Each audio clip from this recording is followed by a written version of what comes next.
And he's like, you called me ugly one time on the podcast. I was like, did I? Like, you're doing an Italian tour? I want to do an Italian tour. That's so cool. Fierce. Do Italians even listen to music? Like, that's so weird.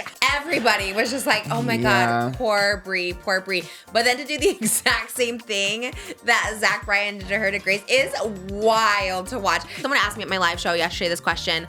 I answered it. It got clipped. I was like, let me just talk about it.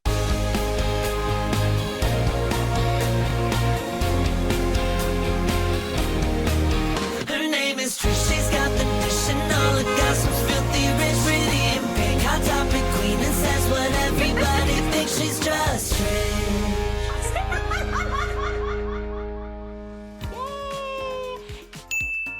Live from Los Angeles, it's Tuesday morning. Oh my God.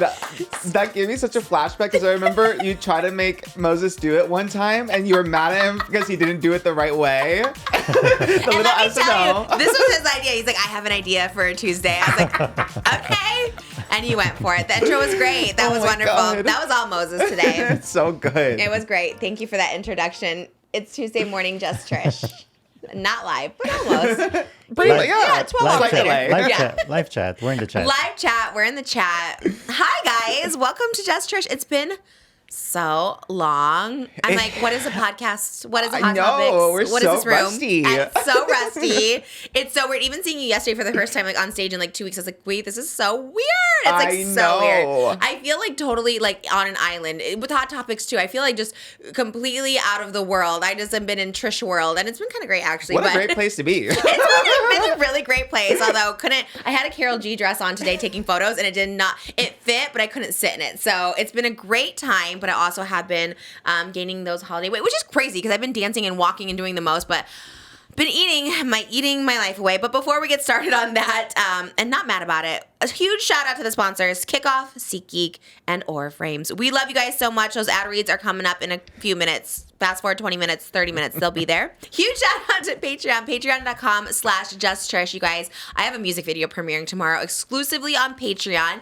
Every member will get to see it. You just have to sign up, including our free members. Then there's the music tier that is going to see behind the scenes of this music video. It's called Mother. The writer of the song, IYLA, is going to be here. She's an artist in her own right. I had so much fun doing the song with her. She'll be here later. She has a great story, great look, love everything about her. She was at my show last night. And patreon.com/justtrish. Also on my music tier, Christmas Eve, you are going to be getting Trishmas Live, the full show. So sign up on Patreon. We're also doing bonus videos. We're not stopping. We're just talking about how we're going to do a lot. We're going to react to Trish Talks. We're going to eat Cheesecake Factory. We're going to just have a grand old time.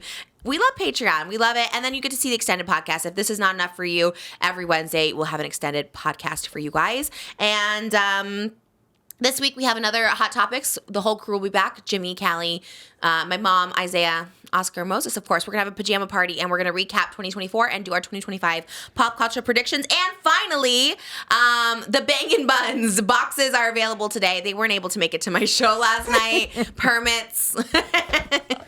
Nobody really knew. We kind of attempted, and they're like, no. And they were actually going to give them out like for free too. So it was like a whole mess, but they're like, no, they can't be here. And I was like, okay, that was kind of my bad. I kind of fumbled that. But if you are still in LA today, the hot pink Bangin' Buns by Trish boxes are available. If you go into the North Hollywood store, they're going to be making a special delivery here for us today. I know. Wait, really? Oh my God, it's a Christmas miracle!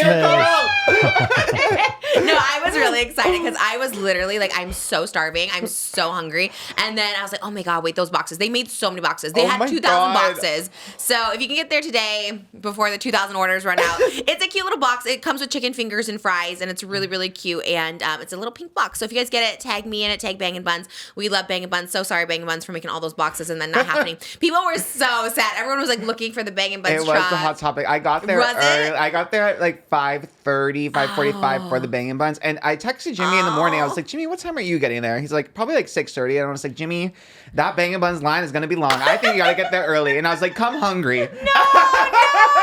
Did you guys not eat eat anything? We had the pizza The after. Domino's? Yes, we did Was the there enough Domino's. pizza? I was like, There's we need a more. lot, yeah. Okay. We were having like 4 boxes the first shows. I mean, we need like at least 12 boxes, but Yeah, Okay. we went there. We had You the had pizza pizza, after, good. but it was Same. so funny because I got there. I was like, "Where's the Bangin' Buns?" Truck? My mom too. My mom was so everyone was disappointed. I was disappointed, and Bangin' Buns was disappointed. We tried. I didn't know. People even like called Bangin' Buns and were like, "Hey, where are you guys? Are you at Trishmas?" Oh, God, my heart broke because I built it up so much. And my bad on that one, honestly. No, I mean it's not anyone's fault. The theater belongs to the city. So it's the city's So fault. it's the cities. city. So there wasn't even one street around the theater, or even the parking lot is city property. So they could not Crazy. be anywhere. Even if they give it for free, they couldn't be anywhere. That's so sad. Well, So go we support. tried. Go to Bang Buns. Ask for the Trisha Paytas box. They said they'd give it to y'all today. They're really cool, and it was very sad. But everyone was eating. I saw people go to like our favorite spots. They were at Salsa and Beer. Yeah. Maria's Italian Kitchen. I saw people BJ's, BJ's. They were yes. going to all the spots. So I'm glad that happened. It made me very happy. It was very fun. We had cosplay. We had all that. Trishmas Live is officially done. The last time we did Hot Topics was before Trishmas. That's crazy. Crazy. I was just about to go to San Diego. Oh We were my supposed God, to have that's one in between. so true. I forgot Yeah. about that.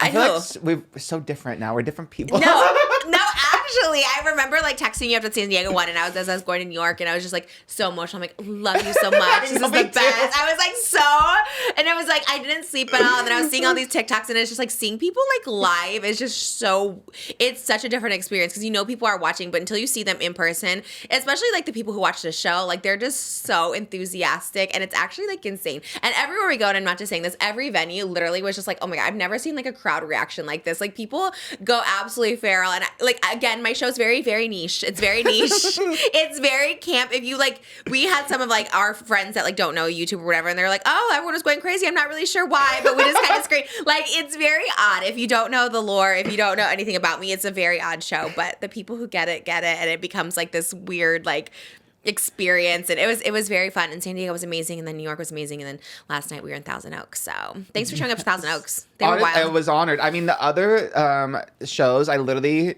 was watching via people's like TikTok live streams as if it was Eras Tour. I was like clocked in via like the TikTok live. I was in the chat, and it's so funny too because I don't have my own TikTok, so it's like my work one. It's like Entertainment Tonight is entered, and everyone's like, "Oh, Oscar's here." I was like, "Yeah." Oh, were you commenting under? Wait, were they not there last night?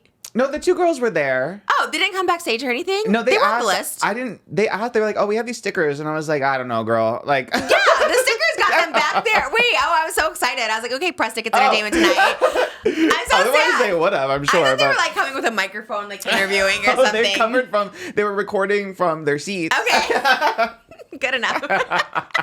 I was so excited. I was like, oh my God, press tickets. And then nothing. But it was fun. It was good. It was a good time. And you were out there. You were out in the trenches too. You were just like saying hi to everyone outside, which can be overwhelming. Like, I love a meet and greet that's like organized, everything. But like outside can be very overwhelming. How It was funny. I mean, like literally we got there and then I saw Oscar Crave right away. And that was Did you funny. know who it was right away? No, they were like, "Oh, hey, I'm Oscar Crave." And I was like, "Oh, it's good to finally Did they meet wear a you." shirt that said it? No, they just introduced themselves. They were dressed in like Trishmas, like holiday festive, like pink and green. But it could have been vibes. anybody. Like anybody could have been like, I'm No, Oscar but Crave. then I saw the media afterwards, and then they were posting live. Like I saw on Twitter. Okay. Yeah, Trish Crave? you're so skeptical of the Craves. Yeah, well, because my Trish Crave wore a Trish Crave shirt. So I was like, well, I know who you are. You're Trish Crave. Shout out Aiden. That's his name, right? Aiden? Yeah. Aiden, so cute. So Yes. cute. I'm like kind of gagged sometimes when I meet people. He was sitting with Ben Verde, who was here. And I was like, I thought he was just with him. And then he's like, I'm Trish Crave. And I was like, wait, you're literally so handsome and so cute. Like, it was adorable. When we were talking about the movie of us, of just Trish, I was like, okay, so Ben's playing Oscar, Peruvian, and then Aiden could play Moses. He had the same like young Moses vibes, and then I'm like, who will play me? They're like, Pamela Anderson. I was like, yeah, absolutely. Last showgirl, and now this. Sabrina, I'm still on the Sabrina Carpenter. I will take Sabrina Carpenter. I will take anyone, honestly. But they were so cute. Everyone was so cute. Everyone's very attractive. Everyone is just so beautiful, and Matthew Stevens was there. It was like a whole thing. People I made cameos for were there. This girl who I made a cameo for, she's very young and she had breast cancer. She had the mastectomy, everything. She was there. She was dressed as me as Troy Bolton, and she was just so sweet. And she's like, I'm cancer free now, and all this. And I remember the cameo because I followed her, and it was just like so sweet. And all her friend group was there. I don't know. Everyone was just very. Someone had a Just Trish microphone, a huge. Oh, I saw Did her. you see yes, her? I have a photo with her. Oh, she was. Her microphone was everything. I was like, how did you get it so big? It was so much fun. Like everybody was there. Obviously, Oscar and Jimmy. Yes. Texted Moses like, we're getting bombarded. I was like, oh my god, I felt so bad did he? because I gave you my tour manager saying to like come backstage and stuff like that because it is fun. My mom loves going out there.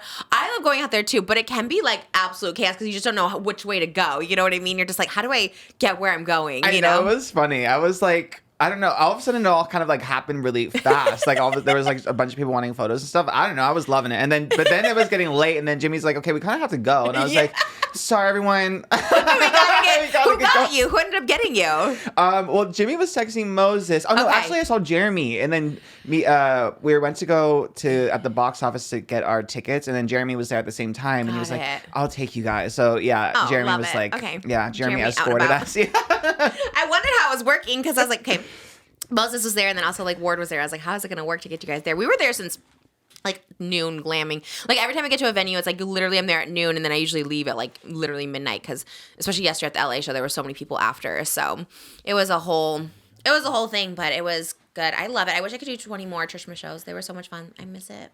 Like I understand now why everyone's like on tour. I get why Taylor was out for 2 years. I get why Cancel was doing 5 shows a day for like 6 months. I get it. The vibe is just so fun. It's like it really is because I think it's like people who literally just like you, and being in a room with people who like you is a great and rare feeling. It's so fun. It's so rare. And then the other thing is it's cool. I don't know if everyone's like, I don't know if Taylor Swift people are like this or what. Maybe they are. But my people specifically, a lot of times people will come like alone. Like they'll have husbands or partners or whatever like that. And they'll be like, no, they just dropped me off because like, they know I love this. And they'll just all like, my meet and greets before the show. I mean, it's literally so many solo people and they just come and like meet up with each other. And it's like so much fun. So I saw these 2 girls on TikTok met up at Chili's. They were like fans that didn't know each other and they came and met up at Chili's and it was so cute. And then I met one at the meet and greet and I recognized her from her TikTok. And I don't know, it's fun. It's like cool because it's like, yeah, for like one moment, we talked about this, like when we go to shows, like when I go to Ben Platt, everyone's like, oh my God, Ben Platt's amazing. And it's just fun to be with people who also think like you. Like this is amazing. And again, it's niche. It's niche. Not everyone gets it. So many people don't get it for sure. But I mean, the people who get it. And it's so much fun. And I'm so addicted to it. I was like, oh my God, okay, when can I do more shows? Do it again. Yeah. I'm doing an Eras tour for sure. I was like, where's my Eras tour? It's so much fun. Especially because it was Christmas songs too, which is even more of a deep cut because like no one knows my Christmas music videos. They literally have less than 1 million views. So it's very, very niche, but people were excited and it was wonderful. Thousand Oaks was great. Every city was so great. It was so wonderful.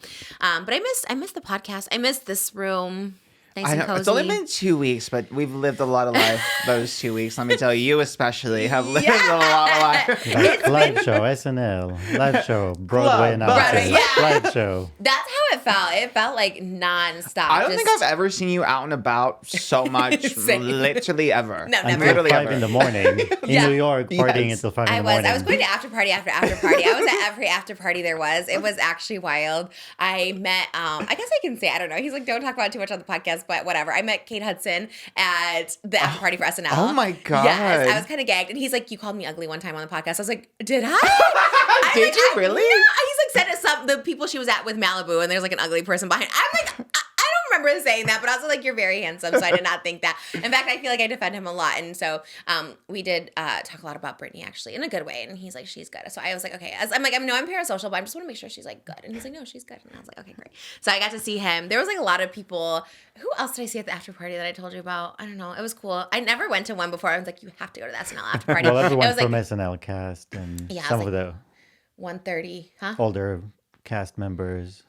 Oh, yeah. It was like 2 a.m. when SNL was over, and then I was like 5 a.m. I remember texting Oscar on the way, and I was like, I'm like, okay, not going to be able to make the podcast Sunday, but I didn't want to like jinx it because they cut so much, and they warned me too. Bowen's like, he's like, just so you know, because I was like, should I get on a flight? Like, I don't know. It was like so last minute. And he's like, well, just so you know, like there is a possibility it could get cut or whatever. And I was just like, okay, I'm just going to like chance it and take it or whatever. So I didn't want to tell anyone. And I told like literally nobody because I was like, what if it like doesn't happen? And it was so close. We were the last sketch, I think, of the night. So we were so close to getting cut. They cut so many people. They cut like 2 sketches like within minutes before us. So how we got on there was crazy. But I was so nervous it was going to get cut, as my stuff normally does. So I was like, come on, Brand. yeah, and they kept telling me, they kept like saying, don't worry, if it gets cut, you had the full SNL experience, this is what happens. And I was like, okay, I feel like they're like warning me or something. So I thought it was like not happening until it happened. And so I remember texting Oscar on the plane. I'm like, okay, it's like something really exciting, but I wanted to tell you so bad, but I was like, if it doesn't happen or it's like not happening. I know, like, it's Beetlejuice premiere all over again. No, This so I know redeemed every it. time. I know every time. I'm like, we've gone through a lot of jinxes. Yes, every time. That's why, you know what, I just don't even talk about it until it happens. And this redeemed the Beetlejuice Yes. premiere, I think, for sure. It was cool. And you know who was on it last night was Adam Sandler. I was like, know, that I would saw have been that. It was so close. You know, my Delulu was like, they're gonna ask me back next week. You know what I mean? It's become a recurring like character. No, everyone was really nice. It was really cool, and it was BOWEN. We kind of manifested that with our cosplay. I know. Crazy. It's so funny. And BOWEN calling me handsome in that episode, I was gagged. I was gagged. I was like kicking my feet. And it's funny, he follows me too, but the gag is I like hide my Instagram stories from him because I'm like, I don't want BOWEN to see me being like corny, you know? Wait, so really? I'm like, he only has to see me like at my best. Oh, so wait, so what do you have? Like a story of like close friends or something like that? I just hide my story from him. Just Just him. Because I'm like, BOWEN, you can't see like what is really going on over here. You can only see like the feed. Because I need you to see like the best. Like the Facetune, like the best photos. Like that's all you can get. He loved our cosplay. Which I mean, was like it was, I think that was, It was good. the power of a cosplay Oh. cannot go like unnoticed. Absolutely. Yeah. I was kind of gagged. I remember when he DM'd me because we only DM'd once before and he's just like, I loved your videos with Gigi. And I was like, thanks. Because like I followed him and I don't know, whatever, probably our cosplay or something. He was just being nice. And so I was like, oh, thanks. And then literally, what were we? We're on our way to the San Diego show. Like, oh no, it was the night we got down to San Diego before the show. It's like Wednesday. It was wild. At like literally like 11:30 our time. And I'm like checking my DMs and I'm doing whatever. And then I'm like, oh my God. Like I was like, thought I hallucinated. I told Moses like, BOWEN Yang just DM'd me. I'm like, what do you think he said? He's like, he's coming to the show. And I was like, yeah, what could it be? He's coming to the show. Harry you know? Daniels did invite him to the show. That's very true. And it was literally like the most delusional thing I could ever think of, where it's like, I wrote a sketch for you to be on Saturday Night Live. I was like, what? It was so crazy. And it's still like, I really don't know if it like set in for me. It's still so crazy. And I was like, I reread it so many times with Moses. I was just like, I'm so like confused. Like, I don't know if this is like real or like I'm misreading this or like what. And I read it so many times and then we were just DMing, and then it became the next day. We were like on the way to the San Diego show, and I was like, I gotta know if I'm like, because he said, oh, they reached out to my people. My people didn't tell me anything. I didn't know. They said they hadn't gotten anything, so I was like, oh, what people? So I'm just like, this happened because she made it happen. Like, well, really, BOWEN made it happen. I didn't like, right? yeah. No, but I'm saying after he put the first step, but then it could have easily just not go anywhere. Yeah, I was persistent. because this is a matter of hours. Because I we, needed like, a flight. Finished the show, went to the hotel, packed her bags. 5 a.m, she's on the flight. She lands and like in traffic gets to the rehearsal. You know what I mean? It was like we went straight to the rehearsal. If she for a second hesitated, she would have not made it. Yeah, because I didn't. Yeah, and it wasn't easy to decide to go. Well, it was very hard because when we had the kids in San Diego, and I was like, oh my gosh, how am I gonna take the kids? We were supposed to bring them back. It was just like this whole thing. That was 1. 2, I had no outfits for New York because all my outfits were here, and I was like, okay, how? But luckily, I had my tour bag already. And then 3, it was just like, okay, is it happening? Is it not? Because it was very like wishy washy. It's like this might happen, this might not. And I'm like, okay, do I just like go and risk it? Like maybe. So I just was very persistent and a little pushy because usually I like let and wait to see. I'm like, well, he hasn't DM'd me back. But I was like, okay, let me just give him my number. I'm like, is this happening? Should I book a flight? And then he texted me right away. Thank God. Like, I'm sure he was like so busy. And he like texted me and he's like, yeah, like it's happening. We might need you Friday. We might need you Saturday. We don't know. So it was very that. I was like, let me just make sure I get there by Friday. And then thank God I like went to rehearsals straight from the airport. No makeup. My hair was so not washed. It was so bad. I had like a hat on and everything like that. Straight to rehearsals. No makeup, no glam. And I do the sketch and Paul Mescal's right there and everyone's right there. And Your I'm just friend, like, Paul Mescal, who you've talked so highly of this whole year. First of all, let's rewrite history. Paul Mescal's my favorite. I don't even know what Wicked is. Gladiator is my favorite movie ever. Gladiator 2. I was very charmed. Very few words, but very charmed by him. I literally was he was just so nice, and I got it in person, you know what I mean? Like, I guess I wasn't like too familiar with him, but after that, I was like, oh my God, I kind of loved, he was like literally so nice to everyone and everybody, and it was very crazy. I didn't know I was in that sketch with him. Like, it just was very much thrown into it, and then when I saw him, I was very just like, okay, I get it. I was like very charmed. Now I love Gladiator too. I love everything. He was just really nice and funny, and I was just like, okay. I just felt very, it felt very surreal. It was really cool. So we did our sketch, we rehearsed, I was in rehearsals, and it was fun. It was cool. I will say this is the TV show that hyped me up the most. Like, everybody there made me feel like I was freaking like, I don't know, Britney Spears. I don't know who's like the biggest person that could be on SNL. I just felt like so famous. And they made me feel so special. TV shows usually don't care. Like, when I've done like Dr. Phil, they're like, go there, don't ask for anything, just like whatever. They cater. They're like, what food do you want with this? People were asking for pictures. It was like literally, and it's SNL, so it has like the biggest stars. And I was just so like confused by the whole thing, but it was really, really wonderful. And probably the highlight of my 2024 for sure. I was like, wow, so cool. And then I like played myself. It was very weird. My biggest fear though was like going out there and they introduce like the iconic Trisha Paytas and like no one really knowing. Because again, it's kind of niche. Like, I get it. And I do have more confidence now that I've been on SNL that like, okay, people know who I am. But it's still niche. It's still the internet. You know what I mean? So I was like, ooh, this is really risky. But weirdly, the first rehearsal was like all influencers. This episode is sponsored by Kickoff. Kickoff is the #1 credit building app out there this holiday season. The best gift of all is giving good credit to yourself. We're all just trying to survive the holidays, even if your credit is working overtime this season. Make sure you got a plan to build credit fast after the holidays with Kickoff, the #1 credit building app in the App Store. Their plan starts at just $5 a month, and there's no credit check, no hidden fees, and no interest. The holidays are wild, you guys. You're always looking to buy gifts. You're like, I'll just put it on my credit card, not knowing if you're going to pay that credit card off. Maybe you're looking to make a big purchase. Sometimes you don't know how important credit is. And if you're trying to make a big purchase this holiday season, make sure you're building up good credit. Maybe you didn't even have a credit card because you're just like, I don't even want to get into credit card debt, but that also doesn't really help your credit. When making big purchases like buying a home, getting a car, getting a loan, they want to see that you have good credit at all by paying off your payments on a timely manner. I did not know how important good credit was. I got a credit card out when I was 18 years old and I make a couple $100 payment. Didn't think it was a big deal. It's a low amount, not a big deal. Even those low amounts and if not paid off on time can be damaging to your credit score, and credit is everything. That's what people look at. They don't care about income. They don't care about a lot of things. They care about credit. Are you responsible? Have you been able to make payments in a timely manner? Have you been paying off things? With Kickoff, it's easy to build credit. It's easy to sign up and get started. You see a change in credit and you see it quickly. This is very important, again, when you want to make those big purchases.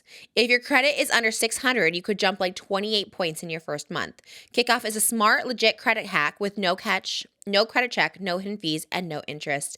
It's simple. You make one-time payments, credit bureaus see good behavior, and a credit grows fast. This is really, really great, you guys, because a lot of times to get a credit card, you need some sort of credit. Otherwise, they'll give you a really high interest rate and you're just paying off forever. I've done this with credit loans in the past where I needed cash now. I get $5,000 out and I end up having to pay $100,000 back. It's the truth. It's happened to me. It gets the best of us. You need the money, you need the cash, you need the credit. With Kickoff, it don't have any of that. You have no hidden fees and no interest. It's affordable, easy, and effective. Start building credit immediately for only $1 for your first month. You can build credit in your sleep. With AutoPay, you never have to worry about missing a payment. This is also very important. There have been so many times in the past couple of years even where I was just like, oh, I missed a bill, I missed a payment. And it's not because of lack of money. It's just because I forgot. You didn't get it in time. It gets lost in the mail. Setting up that AutoPay will do wonders. Sign up in minutes from your phone. No credit check and cancel anytime. Kickoff is the #1 credit building app out there. It has over 100,000 positive reviews on the App Store and 98% are 5 stars. Help your credit survive the holidays with Kickoff. If for a limited time, get your first month free. Go to getkickoff.com/Trish today. Hurry for a month free of Kickoff without the C. Get KIKOFF.com/Trish. Must sign up via getkickoff.com/Trish to activate offer. Offer applies to new Kickoff customers first month only, subject to approval. Average impact of 28-point increase in the first month based on Equifax Vantage scores. 3.0 changes for Kickoff customers with starting credit below 600 who made their first on-time payments between January 2021 and March 2024. Payment and credit activity outside Kickoff can have an impact on your credit. Terms and conditions may apply. Offer subject to change. Individual results may vary. Thank you, Kickoff, so much for sponsoring this. Give yourself the best gift this holiday season by building up your credit with Kickoff. Really? Maybelline had brought, like, Remy Jo Bader had posted, I think Spill Sesh was there. What? I think I saw Spill Sesh post the SNL cups. Remy Jo was like, get ready with me as I go to see SNL or something like that. So, and then my agents were saying, oh yeah, Maybelline is here with like a bunch of people. So they do like a run through at 8:30, like the full show in front of a live audience, but it's a different live audience than the one that comes at 11:30 to see like what works, because they cut sketches in between there and like who gets laughs and all. It's like very stressful. And then, so I think it was like all influencers or a lot of influencers. So the first rehearsal like was actually kind of wild. Like it was like so many cheers. Like before I even like got, like right when I got on stage before they even cut to me, it was like so many cheers. I was like, thank God. I'm like, I hope the next people. So I think that saved our sketch, honestly, because we were towards like the end. I was like, oh my gosh. And a lot of sketches did get cut that were like funny. And I was like, oh my gosh. So I think it kind of saved me. And then when we did the main show. Yeah. Oh yeah. Lauren Michaels so he's there. Lauren Michaels is like there for every show. Did you know that? No. He like watches every show. Not only does he like watch it, like in between the first show with the live audience and the actual taping of it, he sits on stage and gives everyone notes like in front of people. Like there's a board of which sketches get cut and which sketches make it, and he gives like notes to everybody. It's like so nerve-wracking. It's like so crazy. We didn't get, our only note was it was supposed to be like the best bussy is celibacy, but it kept sounding like the P word, and they like really hit the B, and we kept hitting the B, and they're like, no, you have to change it to like bussy. So that's why we had to say bussy. It was supposed to be, we kept practicing like the best bussy is celibacy, but then they're like, you have to change it to bussy. So I was like, okay. So really not a no, but just like whatever.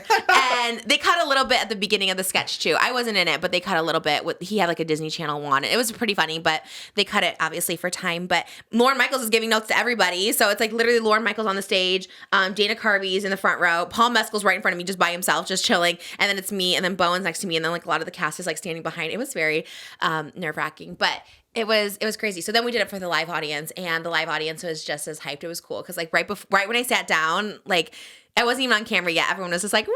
It was like made me feel so special. So thank God people knew me in the audience. I was like, oh God, it would have been a mess if it was like just like, I don't know, the Future Farmers of America or something, which they might know me because I'm from the Midwest. Maybe they would know me too. You are a Midwest princess. That's true. What would be someone who didn't know me? I don't know, like the National Rife Association or something. Rifle? I don't know. National Rife? Matt Rife? I don't know. I thought that's where you were going, the Matt Rife Association. I don't know. People, I don't know. Hunters, I don't know. People who wouldn't know me, but thank God they knew me, and it was really fun. And I really did feel like a superstar. I really felt so, really just the people at SNL, they made me feel like so hyped. And then afterwards, like seeing Twitter and stuff was cool because I was like trending with Paul Mescal, and I was like, oh my God, so cool. And I got to go up for the bows, and Bowen's like, you're going to go on stage. And I was like, okay, let me just like stay in the back with you. He's like, no, you're going to go like to the front. And I was just like, oh my God. So I'm like standing next to like Paul Mescal, like Dana Carvey, David Spade, Shabuzi, and me. I love you, Shabuzi. Shabuzi was so nice. Our dressing rooms were all next to each other. We're connected. So Paul Mescal's dressing room is right next to mine. It's really small. Have you there. been? Yeah. It's so small and so tight, and you know, everyone's just walking around talking to everybody. So it's like, and Paul was like with like literally one person. His crew was very like little. And me too. I think I had like my agent Lydia, and then the glam people. But yeah, it was like really, really small and really tight, but it was cool. It was fun. It felt very surreal. It still feels very surreal. It's very odd. Did you see like the Amphitrite clip that people brought back up too? No. Oh, Yeah. wow. What is it? Crazy. No, I didn't see. In the reading that he did for you, it literally, and it was exactly 6 months. It was like, in 6 months, I see you having this opportunity, and it's going to be something big with TV. There's something that you feel like, oh, I can't do, I can't have, that you can. Could be TV, it could be something like that, but it's just a giant project, and it's one that you've wanted for a very long time. Wow. And it didn't happen, it didn't manifest, and it's coming back around to happen. Okay, so don't worry.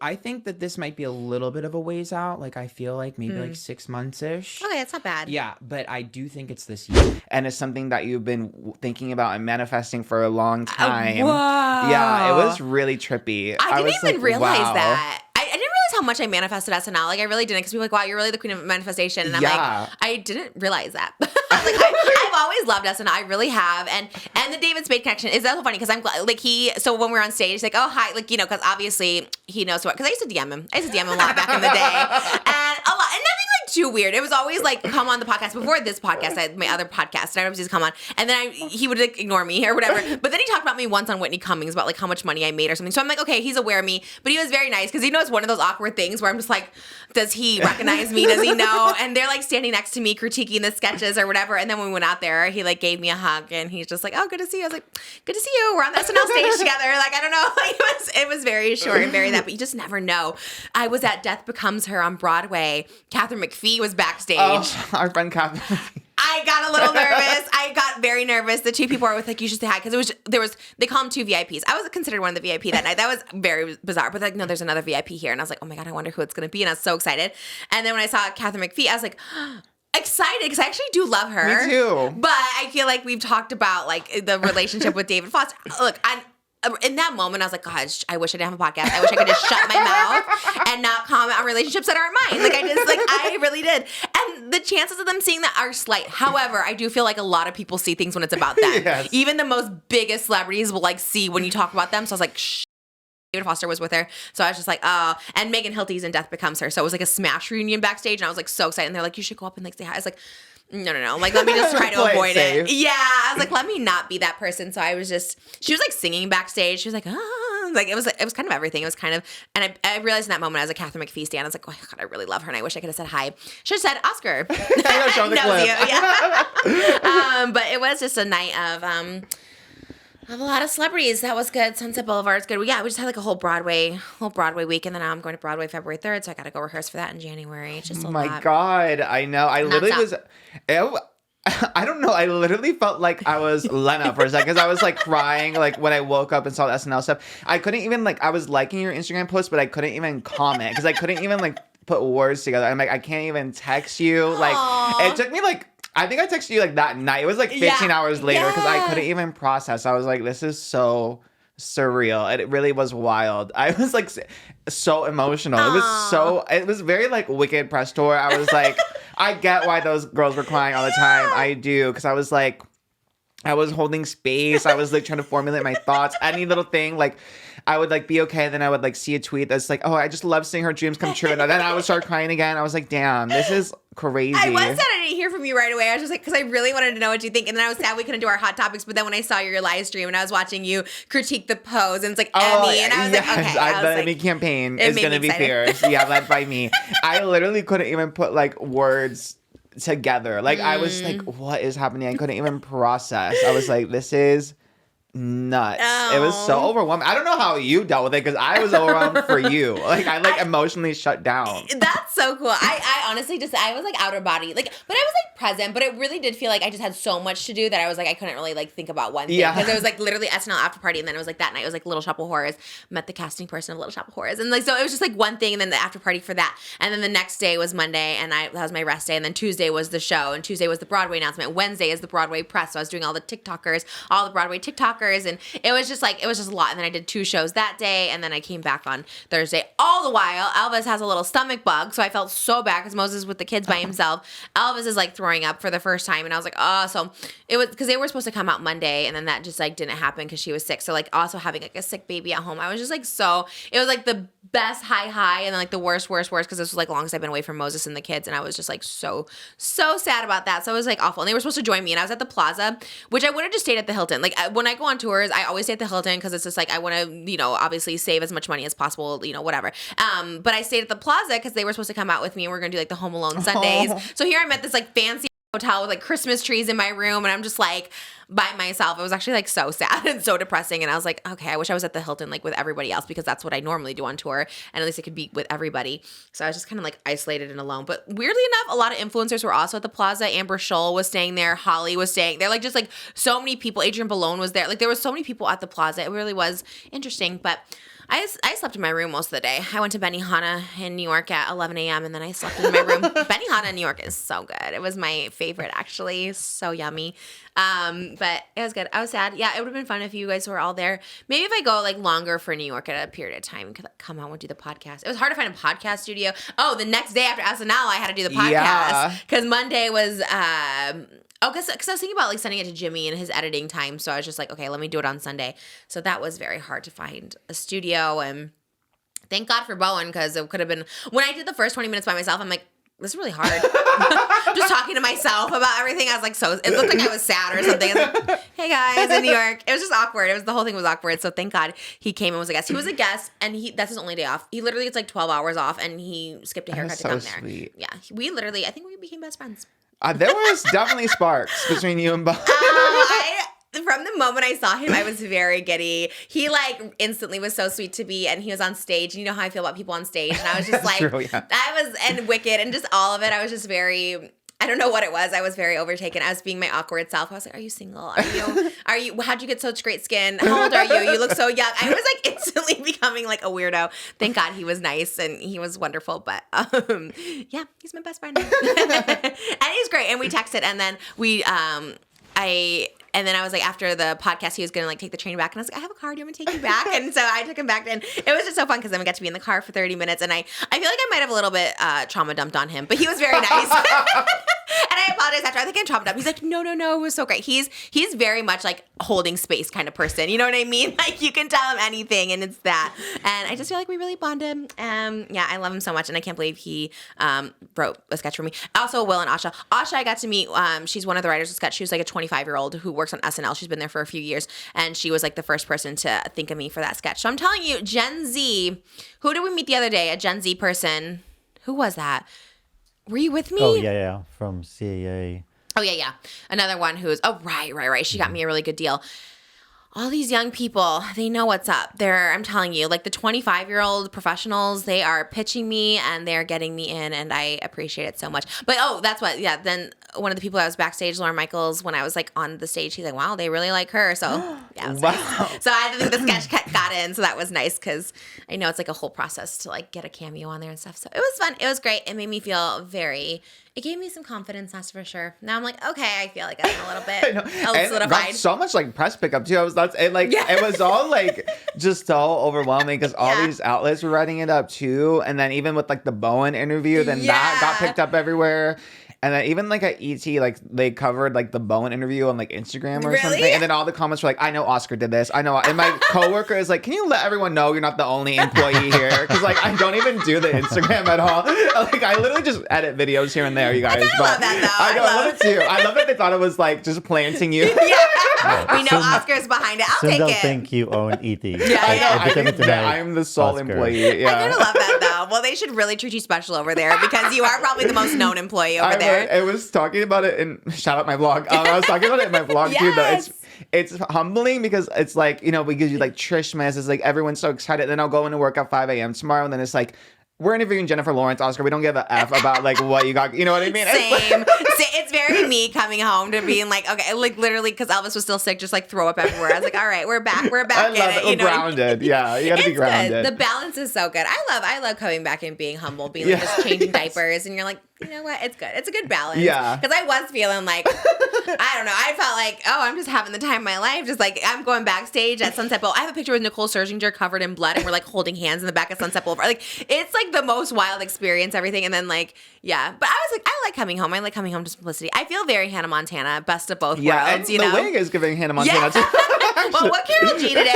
But I know. I want to do the Hannah Montana with like the pie in her face, with the pink bathrobe. Yes, that's the pilot episode of Hannah Montana. I have to watch it. Never seen it. Maybe I've seen like one episode or something. Was Austin Butler in that too, or no? Yes, he was a love interest in Hannah Montana. Yeah, he's the new Patrick Bateman. I know, kind of gaggy. Sense. It makes sense. Better than Jacob Elordi, I think. I know. Everyone was really campaigning for Jacob Elordi to be in the new it's American Psycho? Yeah. But I think it makes sense for Austin Butler. People were kind of giving him a hard time. Yeah. But I think it makes sense. He loves to transform into a role. Just don't, take it too, method. Don't get too psycho, Austin. But he could actually. I wonder how they're going to change it. I wonder if they're going to keep it the same. I love it. You ever seen it? Yes, in college, I had this random like humanities class and I had to watch it. For what? I have like such pieces of memories. I remember how to read The Hunger Games and I watched American Psycho. Oh, okay. And then, so random for like a school project. Like watch this movie. It's a weird movie, but I used to love it. I used to do like monologues of it. I think I had to private them. I think they had like F slurs in some of the monologues. I feel like you and American Psycho would make sense like back in your old era. I feel like that's I loved it. I don't know. Maybe it was my pick me era where I was just like, I love American Psycho, but like I kind of did at the moment, but probably watching it now would make me queasy because I don't like violence, and I think it's pretty violent against women, but maybe they'll change it. I don't know. Love Austin Butler, though. Would love him on the podcast. Maybe I'll get Paul Mescal on the podcast. He seems nice. I almost asked him. Yeah. He was so casual, like just like next to me. I was just like, honestly, I feel like I could have just asked him, like, do you want to come on the podcast? Same thing with Shabuzi. He comes in and he's like checking himself. Can I borrow your mirror? And I was like, yeah, absolutely. And then he saw my dress, like, oh, can I borrow that dress? Yeah, borrow the dress. Like, what, like, it was very, like, everyone was so casual. And I was just like, and I did good. I felt like I was like, let me be in the moment. Let me not be too starstruck. And Dana Carvey was next to me, like, critiquing a sketch. He didn't get one of the hot frosty jokes, and I was like, he goes, I don't get it. And I was like, oh, it's a movie on Netflix. Like, it was just very, everything was casual. It was really fun. I don't know. I really do. It. Huh? We tried to watch it. You were just. I kept falling asleep. Hot Frosty. Yeah. Oh, okay. Did you watch it? No, not yet. I like it. I want to finish it. I was very tired. I don't know. I think it's when I just got back. We were watching Hot Frosty and all those. I loved it. I liked it. I like it. We haven't finished it. I told you last night I wanted to finish it. We were watching Elf or something, but I was like, I want to watch Hot Frosty and The Merry Gentleman. Oh, the Chad Michael Murray stripper one. Yeah, he said there was a more thrusting in an X-rated version that we didn't get to see. I'm adding that to my manifestation list 2025 is I want to be in a Christmas movie. I see that for you too. Yeah. What's your manifestation list? You know what's so funny is I actually Did you make one? I was inspired by you and I literally made a Google and I was talking to Tana, my friend Tana. I was talking to my friend Tana. Tana for being there yesterday. We were like, we're talking backstage and we're like, we both have made manifestation like mood boards because of you. Wow. Yeah. What's yours? Thank you so much to SeatGeek for sponsoring this episode. We love SeatGeek. You guys know I've used SeatGeek multiple times. They have the best customer service. You get those tickets fast. You can get them the day of. I know with my own Trishmas Live happening this year, a lot of people couldn't make it last minute and my show was sold out. So they put their tickets up on SeatGeek and other people were able to grab those tickets. It's a great situation. You can get great deals all over the internet. SeatGeek puts it in one spot, makes it easy and convenient. So this holiday season, if you want to give a gift, give an event because people love to go to a show. SeatGeek has sports events, theater events, live shows, music, comedy, something for everyone. And guess what? You guys love SeatGeek so much, and SeatGeek loves you. They're offering the Trish10 code for 10% off anybody who's ever been a part of SeatGeek, not just new customers. If you've been a loyal customer, you can also take advantage of Trish10 to get 10% off your order. No matter how many times you bought tickets using SeatGeek before, Trish10 is going to get your 10% off your next order. So take out your phone, open the SeatGeek app, and add code Trish10 to your account. What are you waiting for? Do it now. This offer is only available for a limited time. Code Trish10 for 10% off on SeatGeek. Give the gift that everybody wants, and that's experiences. Go out and enjoy life. Be communal. Be with everybody who feels the same you are. Live entertainment just makes you feel something. And don't we all want to feel good? We all want to feel good. The best gift of all. Go to SeatGeek and use Trish10 for 10% off your order. It's very eclectic. I made a slide of people I want to like interview either here at my other job. I feel like semi-attainable. It's like Olivia Rodrigo again, but like a little bit more time and like less frantic. Rachel Zegler, I feel like possible. I think that's a very near possibility. Chapel, I feel like is possible. Love. And then Manon from Cat's Eye, also possible because she's responded to my DMs too, and I love her. Okay. And she's like, I love all of Cat's Eye, but Manon is just like, she's so pretty. In my head, I look like her because her face card is like insane, and I need to like separate myself. I love it. But me thinking I look like Karol G today. I also look like her. That. This is my little and your brats, yeah.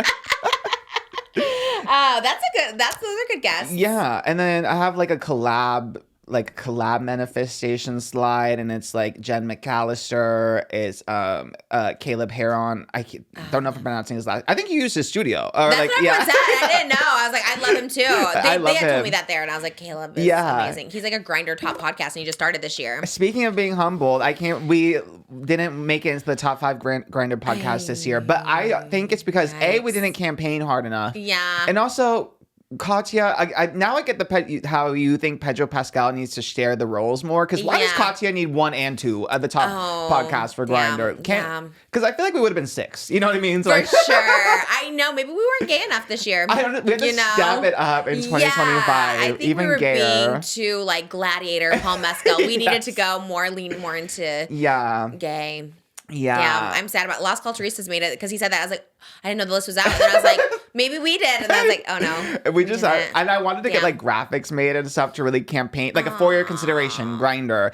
But also we're at a disadvantage. You got banned from Grindr. I'm not on Grindr. That's very true. Right. Maybe that's why I talked about the being banned. And we need more like gay guests, I think, and then they can campaign for us. Like we need more gay singles to like really do the work for us. We haven't had a lot of. No. Yeah, we need more. Yeah. So the Grindr outreach is going to be fierce in 2025. Ezra Sosa said he'd come on the podcast today. Mage. Yes. He was saying he would want to be my dance. He also said he wanted to be the dancing partner of the guy that somebody.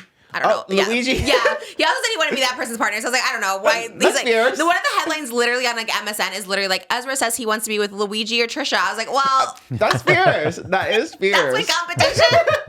I think you have a better shot. I don't know if no pun intended. No pun intended. I don't know if he's available. Chance. Yeah, I think you are more accessible right now than Luigi. Wild. Because I was like, oh, that's cool. When he said he wanted to be partner, like, that's pretty cool. And then when I saw that, I was like, okay. Like, it's fair. I mean, Luigi, he's the internet's like it boy right now. That's wild. Yeah. No comment on that. That's crazy. Although but you are kind of in it though, because everyone started posting that your Italians do a better Madonna cosplay. Oh, wait, why? Because Luigi's Italian. Oh gosh, please don't put me in these. This is too much. I was trying to be You will always be at the scene of the crime, regardless. Because there is just a Trisha meme for literally any occasion.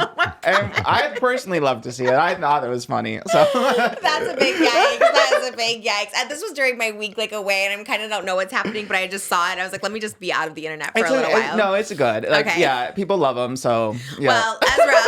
If you want to come on, I was super excited. I think it was Girl Town Boss. I forget her TikTok name. She's manifested I was going to be partners with him. And I was like, yeah, I would do Dance with the Stars, but again, only with Ezra and no one else. Because something in that show, everyone just no dubious. Yeah. Everyone's like hooking up. Everyone's like divorcing their people. Like it seems like what is happening over at Dancing with the Stars? I don't know. I know they love a showmance, but I think I'm safe with Ezra. Well, I don't know. What? Because you love Jonathan Bailey, you love Bowen Yang. That's true.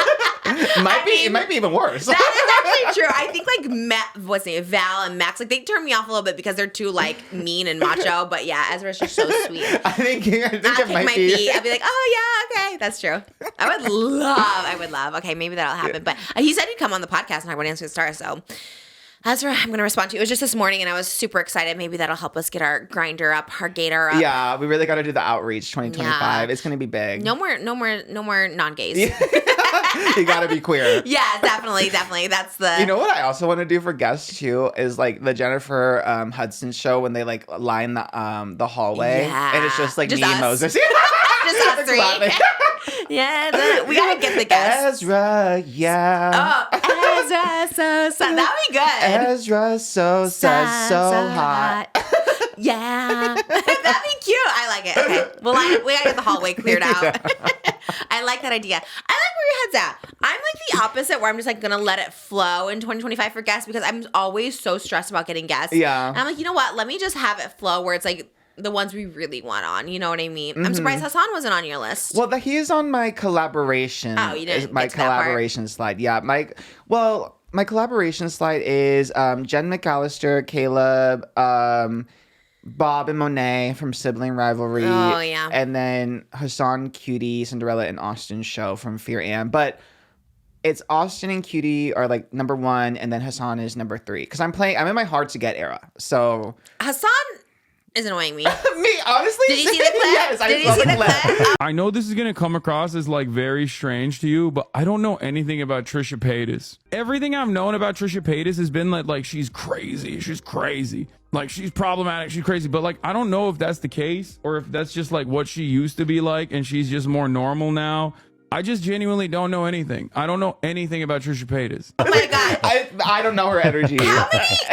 Not even that. How many? Can we please put together how many times HASAN talks about me and I talk about HASAN, where it's just about us talking about the private jet. I saw her on a private jet, didn't know I was on mushrooms. I mean, like, I saw him on a private jet, didn't know who he was. That's it. Like, we've talked about this story 5,000 times, and that's like the only story he has. But also, you know a lot about me for not knowing me. Just saying. Like, he's like, oh, I don't know. Even like, the way he presented the story, like, I'm going on a jet, and I don't know. There's this old guy, and Trisha Paytas is there. Yeah. So I'm like, you tell it in a way of like, what is she doing here? Yeah, and he I know also her. doesn't know how to pronounce Dobrik, but knows how to pronounce Paytas.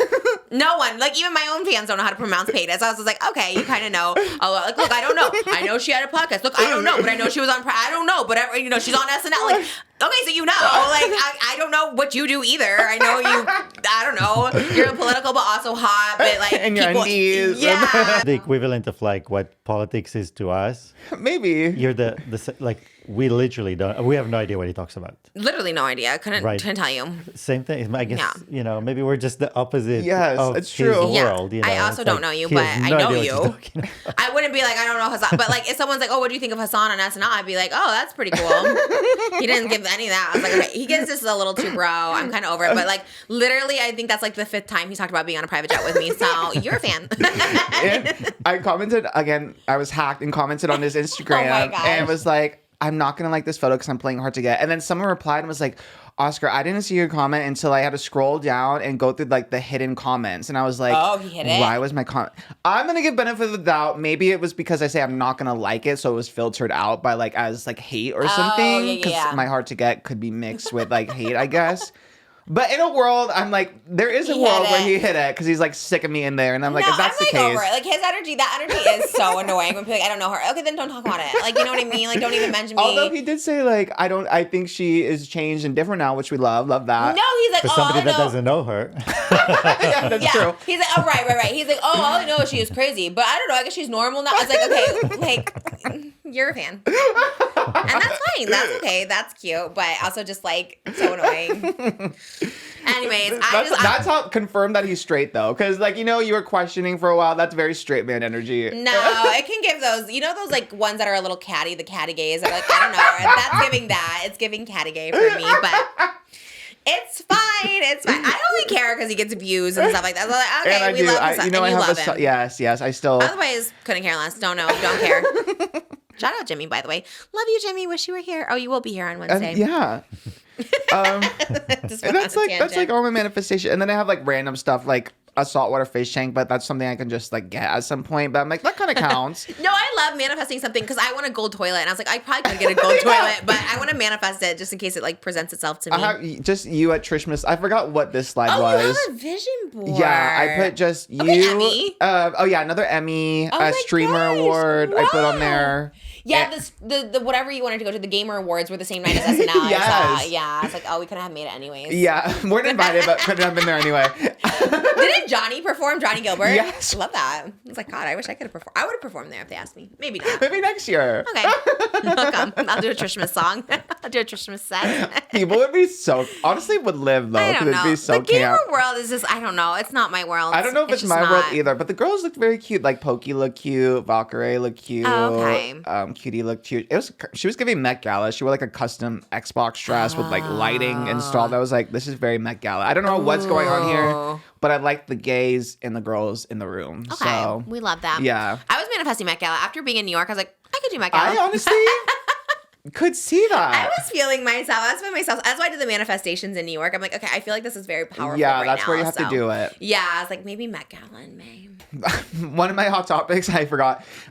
Emergency Intercom's Marc Jacobs collection got sold out. No. And they were the number 5 Grindr podcast. So they're really on the Wow. come up. Yeah, They I are. cut from the beginning of the year to now. Like they had a big year. Yes. And this is my public plea for you guys on Emergency Intercom, Drew and Enya. If you have any extra of the long sleeve raglons, like I would love one. They did like a clothing line? They did a whole collection, and I have beef Wow. because Marc Jacobs didn't say what time it was going on sale. And for the girls who are, like they're on the clock, they can't just be waiting around for like Yeah. a notification that it's live. I didn't know until I forgot and checked at the end of the day, all sold out. Is They had it a whole branded collection. to their podcast or is it just... They have they designed a shirt, like a little baby doll tee that's like their little doodles and stuff. Wow. And then they have like a special like capsule collection. I think they designed like some jewelry and then these jeans and stuff. I feel like the only thing I could have pulled off is just like this little long sleeve t-shirt. But they are just like They're the best. the best. Did you see the campaign at sweet. all? It was like No, I haven't seen oh any my of god, this. it was like I was gagged by it because they just got like 20 people that look like Drew and 20 people that look like Enya. Cool. And they were all dressed like That's so identical and like did a whole like high fashion shoot with like just their doppelgangers. That's and so it was cool. so their style of like being like, we don't really care. We're just cool. Quirky. And, Yes. yeah, I love that. And it was like really giving the vibes. And I was like, damn, I wish I looked like Drew because I would have loved to be in that shoot. Oh, man. Did they I look would've like loved- him? They really, I mean, they had like his hair. Some look more than others. And I Okay. remember when they posted like on their Instagram story, like, this is random, but if you kind of look like me, send an email to this email address. And I was like, I didn't have the hair. So I think the glasses, You I could've was put a wig halfway on. there. Honestly, yeah, I wish I would have at this point. Yeah. Was it in LA, you think, or New York? I think it was LA because I remember when they posted it. That's so cool. Yeah. I love them. Yeah, they were like so nice. I did ask them in the podcast a couple times, but I think they're just busy. So after a couple times, you're like, let me just not anymore. Yeah, like you're busy. You can just ask when you want to come on. Yeah. And we'll have you. Exactly. I love We'll have you that. anytime. Yeah, they're cool. I do think they'll like really blow up. My 2025 prediction early is they're gonna blow up even bigger next year. Yeah, because I mean, even just this one year, like they were already so popular, but I feel like they're so like mainstream now, like Yeah. even more so. Well, they also both look like models. Like they both are. Well, I think Enya's an actual model, right? She's Yeah. like model, so she's gorge, and then he's gorge. So Yeah, and they both are just so like effortlessly Yeah. like funny and cool. I can't. They They have so much are. lore. I feel like I learned more lore wish about they them. could be. Wish I could be their friends. I feel like by proxy, I don't know. We talk about them and they talk about That's us. I'm true. like, we have a good rapport. Yeah, when I saw them, they were super nice, and I love it. I love when I see people and they're like nice. Oh, Dylan Mulvaney was there last night too. Yeah. Oh my god, I was gagged. starstruck by I was her. too. I was so shocked. Oh my god, he said she was backstage, and I was just like, oh. We have some mutual agents. Oh, Because I okay. was so excited, but also like so confused, and it was just she was so nice, and I was definitely starstruck too. You know, some certain people just see and you're just like, because we talk about her a lot. yes. And I wanted her on my podcast. I think I comment on every TikTok. I'm like, come on my podcast. I love you so much, and she's been on Broadway, and I'm just like, oh. I was telling Darian this too. Like, she walked into the room and like it's literally just like star power because she's like just so pretty and poised Yes. and like carries herself so well, and like you literally just feel like, oh, she's a star. Yeah. It's Oh, crazy. No, stands out for sure in Yeah. that capacity where you're just like, oh, who is this? And like, obviously, then when you talk to her, she's just so nice and just so like charismatic, and she was amazing. Your boyfriend was also a star. My mom, were you in there when my mom came back into the dressing room and she's No. like, have you seen Oscar's boyfriend? Like, is that his boyfriend? Like, what? Like, you have talked about it before, how people kind of like stop and stare, and I'm like, okay, you know, He's like so whatever. pretty, I He know. is very pretty. His body is like actually like one of those like statues from like Yes. the Greek, Roman, whatever. It was like, it's actually insane. I was like, oh, damn. And I guess I only saw that little picture on your computer of him with glasses. I was Yeah. like, oh, he looks like you or whatever. And you're obviously very handsome. I'm not saying, but like he is like literally like he looks like he's like built out of like stone I or know. something. And It's crazy. He doesn't even try to get it, which makes me like, I'm like, oh my god, He like doesn't, what do you mean? He just eats whatever? he eats literally whatever. Like That's wild. He eats he's a lot. Like I can't even. I was trying to think of a cute way to say it. He's gonna be mad I said it, but I'm like, he's a lot. Like whenever we mukbang and I bring leftovers, like it's gone. He'll be like, That's I don't right, know, yeah. and then he eats it all. I'm so shocked. Yeah. He's gorgeous. He's very sweet and very like quiet and like just like really, really like He's wonderful. literally baby Moses. I was telling like Callie that I was Oh, like, he's the nicest. He's literally so sweet and nice and just quiet. yeah, and he's cute. a little Definitely artist. extra points Yeah. for Yeah. studying architecture. Because I was trying to explain to her, like, you can't study architecture and not be really, like, both smart and have motivation. Yes. And a lot of, because it's hard work. It's so much hard work. And so he must be a really hard working. Yeah, that Yeah. on top of it too. So not only is like good looking, but also like has like ambition and like going to school. I was like, damn, like And he's like not really like he doesn't really understand anything like about like the influencer world. Like Yeah. he's like pretty online, but he's like on like the animal side of TikTok. You Right, know what I right, mean? right, Like yeah. he's not in the same like algorithm at all. So he is just kind of gagged by everything. He's like, wow, I'm just very Moses. He was just holding on. Like anytime someone gave me like a package, he would just hold it. oh, and he had your camera. And Yes. he just like he was like vlogging you. and I he's was like, like, are that's you really okay? cute. I'm like, yeah. Oh, He's so I loved sweet. it. No, his vibes were so Yeah. good. I got to meet Jimmy's boyfriend too. His vibes were so good because he is an influencer. Like, well, I guess what you call it, gamer. Is that influencer too, Yeah. right? Yeah. And he was like very humble and so everyone's just like it was so nice to meet them because it's like I know you guys so well, and when you meet someone's like partner, it's just like such a different. You get a different feel of that person. Yeah. And for better or worse, sometimes you have a partner like, oh my god, like there's one guest I won't say who, but she had like the. Well, I can probably now. Well, whatever, it's fine. But she had like he had the worst energy. I can't say it because they're not together. Okay, don't know. well, whatever. But he had like the worst energy, and you're just like, oh my. And I felt more bad for that person because I was just like, oh, like I don't know, you just like meet someone and you're just like, what is it? It's like some darkness or something. But then you meet other people's partner. And oh, they're so sweet. They're like a breath of fresh air. You're like so happy for you. I was like, oh, thank God. Because I know them. Like, you talk about them, but you don't like know them. And then when you meet them, you're like, okay, this is a good one. We love him. Yeah, he's a little sweetie. He was so excited. He was so excited. It was funny. Yeah. And it was. I was showing him like, because he was like, can we listen to Trishmas songs on the way there? Because I don't know any. And I was like, okay, and the first one was a Christmas bop. Jesus is born. Jesus is born. And he was laughing. He was like, oh my God, like, I'm going to get in trouble if I'm laughing there. I'm like, no, honestly, that's the vibe. That is the vibe. It is definitely the vibe. And that one did not even make the set list because I was like, this is too much. We debated on it when we did the Patreon video. You're like, no, it should be in there. And I was like, should it? And I was like, I don't love know. that song. It's a lot. It's a lot. I mean, again, I think you were possessed by the Holy Ghost when you wrote that song because there's a lot of words and you had bars in there for sure. I think that's why I didn't want to do it. I'm like, to like try to memorize all those words. There's a lot of words. Yeah. I don't know how you did it back then. Yeah, but. I don't either. I think like you don't see my lips moving that much. I think there's just a lot of shots of me like dancing or something. It was so funny. And yeah, Dylan came up to me. I was so gagged. No like, way. Yes, because she walked in and I just like smiled. I was like cute. I was like, and then she came up to me later. She's like, "Oh my God, I love you on the podcast." No I was like, way. "How is she doing?" I was like, "She is doing so." She was No, so she was sweet. really nice. She came to me too. The sweetest human really? being. Yeah, super nice. That's wild because she's arguably like the biggest like TikToker turned like mainstreamer. I Yeah. mean, she did a lot of stuff before TikTok too, but like, and then she was telling me about some of the stuff she has coming up, and it's like so huge. And she's always with like the biggest, like she was with Alan Cumming. She's like always with like, to me that's the biggest, but she's always with like amazing people. So. Yeah, just on the red carpet like every other day. Oh so, yeah, living her best life. And I was kind of shook when I saw her back there. I was like, I did feel very like it girl and stuff. And then Tana and Paige were like, "Oh, we're on Oscar Talk." Like, shout out Oscar Crave. I was like, "Wow, Oscar Crave's really getting out there." Because I didn't get to meet Oscar Crave. I met Trish Crave, but I didn't meet Oscar Crave.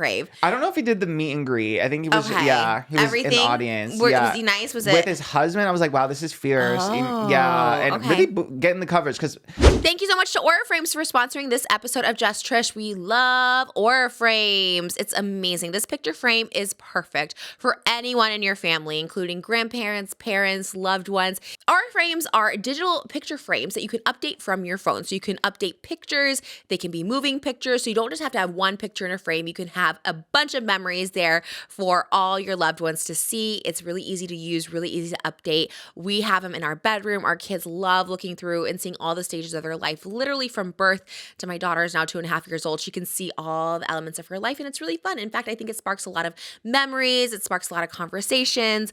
Aura Frames is definitely the perfect gift this holiday season for anyone in your life. And who doesn't love pictures of themselves or family? You just want to feel loved. You want to feel near and dear to your family, even if you're not close. Aura Frames is the way to do it. If you have a really great family vacation or family moments that you want to preserve forever, Aura Frames is the way to go. It's digitally enhanced, which makes nice quality, and it's sure to be a gift that everyone will love. Save on the perfect gift by visiting auraframes.com to get $35 off Aura's best-selling Carver matte frames by using promo code TRISH at checkout.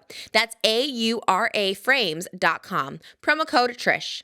The deal is exclusive to listeners, so get yours now in time for the holidays. Terms and conditions apply. The Aura frame is easy to set up. It only takes about 2 minutes to set up the time frame. Save the wrapping paper. Every frame comes packaged in a premium gift box with no price tag. Add unlimited photos and videos and invite as many people as you want to a frame. There are absolutely no hidden fees or subscriptions. You have complete control over who has access to your frame, and the Aura app lets you share the same photos with family. You can also react with cute emojis to show you love a photo, send congratulations, and more. No memory card required, and Aura detects faces and key details in a photo to make sure nothing gets left out. It displays photos in true color and automatically adjusts the light level of the room. Be sure to check out Aura Frames today and use that code TRISH for the perfect holiday gift. Look no further than Aura Frames.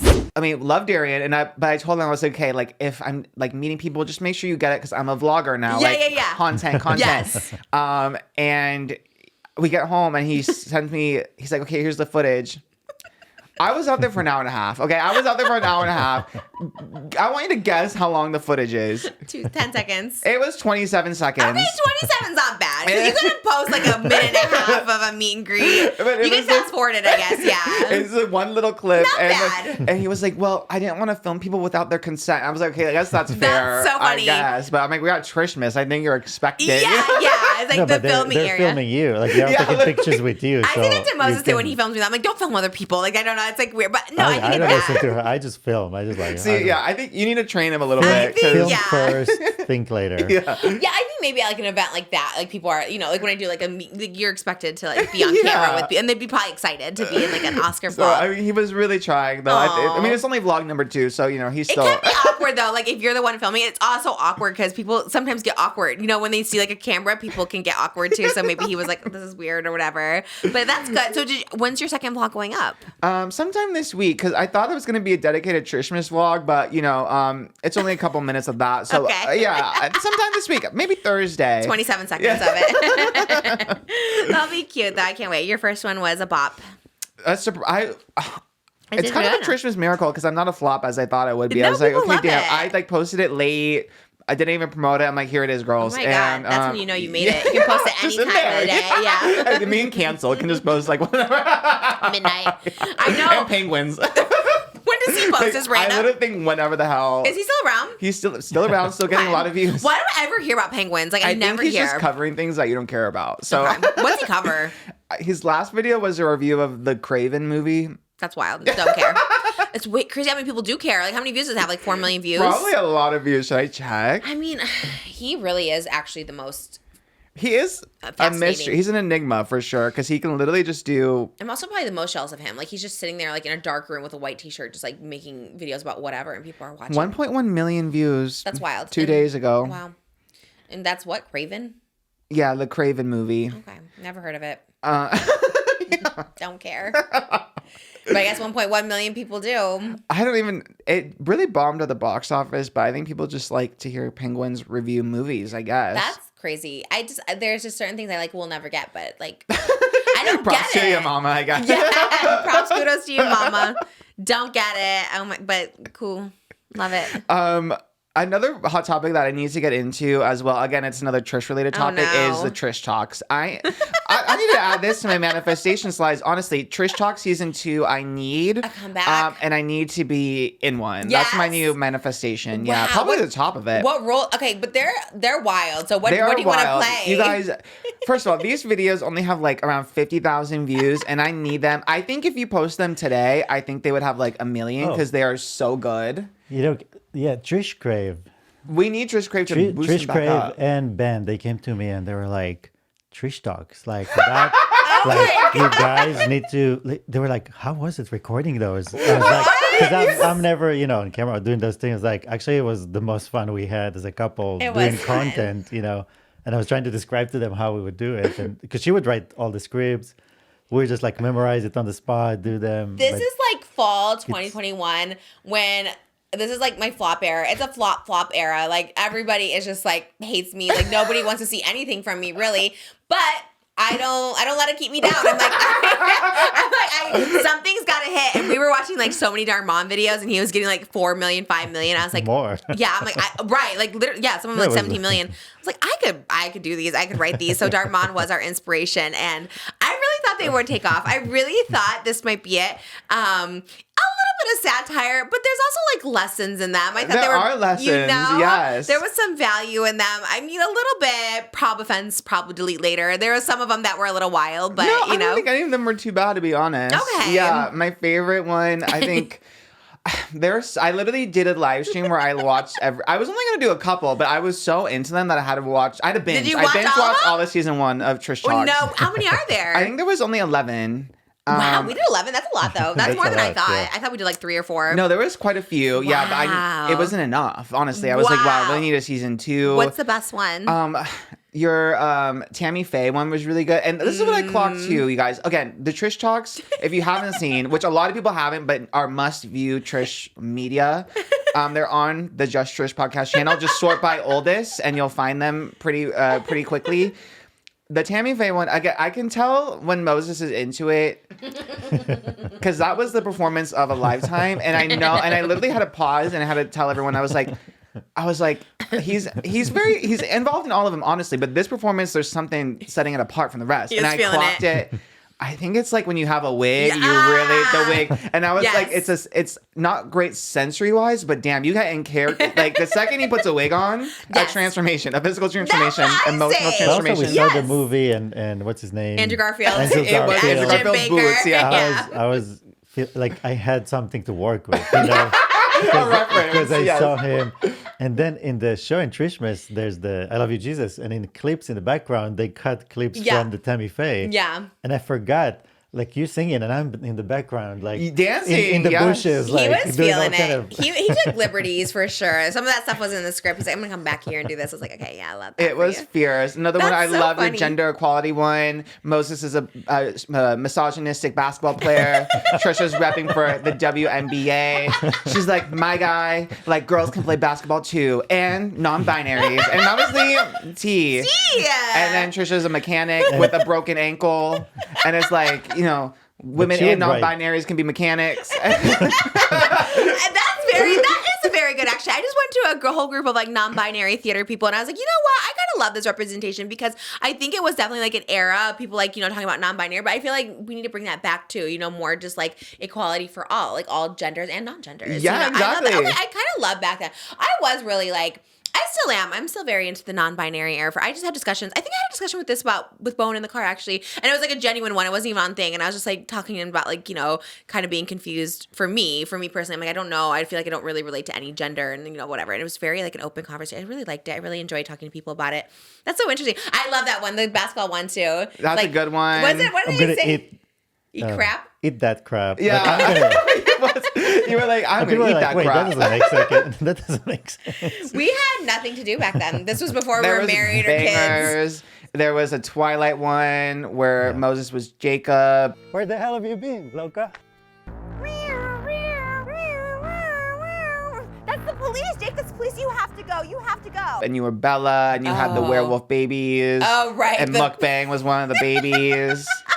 It was... The one with the fierce. dogs, even. Yeah. We had the dogs there. The dog but- acting was crazy. Wasn't there one where you were the vampire with like a eating disorder? Yes. Yeah. Which honestly kind of spilled. That was like, at first I was like, what is going on? But then the message at the end, I started getting the formula a little bit because that was the last one I watched. And I knew that plot twist was coming, but I didn't see that one. He was Edward. Moses was Edward. And then you wanted to... She wanted to lose weight. Yeah, you wanted to become a vampire so you could lose only weight. eat blood and be skinny. And then gonna Moses keep was the like, diet. how do you think I turned into a vampire? Because I had an ED and that's why I became one and I will not let you continue this cycle. And I was like, that's fierce. And at the end, you did a disclaimer. We weren't drinking blood, you guys. It was cranberry juice. And meanwhile, it's just 5 bottles of cranberry juice on the counter. I was like, this is fierce. This is fierce, you guys. Oh my god, I love that you got into it. I literally was like, I Oh. need like an actors on actors like variety, and I just like a directors on directors. I don't know. I need to like sit down. Like I want to have a formal like interview where like take it like so serious where I go like beat by beat of each episode. Honestly, that could be a whole But I series. feel I like love for that. that one, we need to be like older. Like I need to be like 60 or like, you know what I mean? Okay. Like talking about, in 20 I years. remember we were in the basketball court and Those are fun to look back on. Well, we talked about doing that for Patreon, maybe reacting to some of them They for are Patreon. so. I haven't watched them in so long. They held up. I Yeah. Love You So. Lucy, because we seriously want a TV show like I Love You Trisha, because we did that one too. But that wasn't part of Trish Talks. The I Love Lucy one was for Trisha. But it was for us. It was kind of like in that I group think. of. Oh right, we did because we did Christmas specials that year too. We were doing like literally we were trying everything. I was like something has to hit, something has to be picked up, and I think we did a Christmas special and we did skits and we did like an I Love Lucy one because we for some reason got really into I Love Lucy that year. And she has a Cuban immigrant husband and she's like this quirky like funny whatever. And I was like, oh my god, this could be us. So like I watch any movie, Tammy Faye and Jim. I'm like that could be us. I watch I Love Lucy. I'm like this could be us. You know. So I was like maybe they should do like an updated I Love Lucy and you're like Ricky Ricardo and I'm Lucy or whatever. And so we were trying to make that happen too. We were trying to make anything happen, but I don't know. It's good. That's fun. Over time, I think it pays off. Like as BOWEN's that he's like, you've been doing sketch comedy the longest. He goes, I watched you and Gigi doing sketch comedy. I was like, Yeah, it was giving SNL, honestly. I'm not even kidding. The writing was really good. And I couldn't, because even in my head, someone was like, okay, Oscar, what would your, like, Trish talk be? And I was like, wow. oh yeah, what would it be? The only thing I could think of is there's some kind of plot twist, because, you know, my platform is, like, anti-whale phobia. So that was going to be my message at the end, like, pro-whale. And then the twist was going to be, like, somehow I am, like, related to a whale, like an actual whale. So I don't know. I'm working through it, Okay, because that's you always hard. have to have a good plot twist. You know, you have to have, like, a twist and turn. It's very, like, Gone Girl vibes, or, like, you know, you think you know, but you don't. Do we have to go to like an aquarium? Like how are we filming a That's wheel? true. Or we go on the We- boat? we You guys do- green screen the We law. do That's in true. home special Yeah. effects. That's It's true. That's We true. have We a can do little green fish screen. in an aquarium. There you go. Malibu's fish. We can. The fish still around? Is it still doing good? course, I yeah. never see it moving. I'm like, are you sure Well, it's does okay? every they day. don't move that much. So, Oh, okay, yeah. okay. He's like, it's sleeping. I'm like, are you one sure? thing that people don't know, because I see the making of it, is like how well of a writer she is. Because she would Yeah. write those scripts. She'll see them like write the whole script, or same for the songs or the shows, and like it. Thanks. And there's always something like, oh wow, this is really amazing. Yeah. Like there's always something. There's really character cool, development. Really There's funny. plot twists. And same for the tavern, because the tavern is even more because it's improvised. So it's the same thing. It's writing a story, a plot twist, the whole thing. I on have the my spot. Netflix show ready for that. Netflix called me. I have a tavern show I'm ready to pitch. I mean, I feel like Trish talks. I mean, you could have a whole like Trish streaming platform because there's so many Yeah. like She has her own shows. channel. Yeah. I know my dad was very impressed by the tavern skit yesterday at the show. Oh, He's he like, was, what is this? yeah, he was so excited. And backstage, like, oh my God, what is that? Like, I need to know more about it.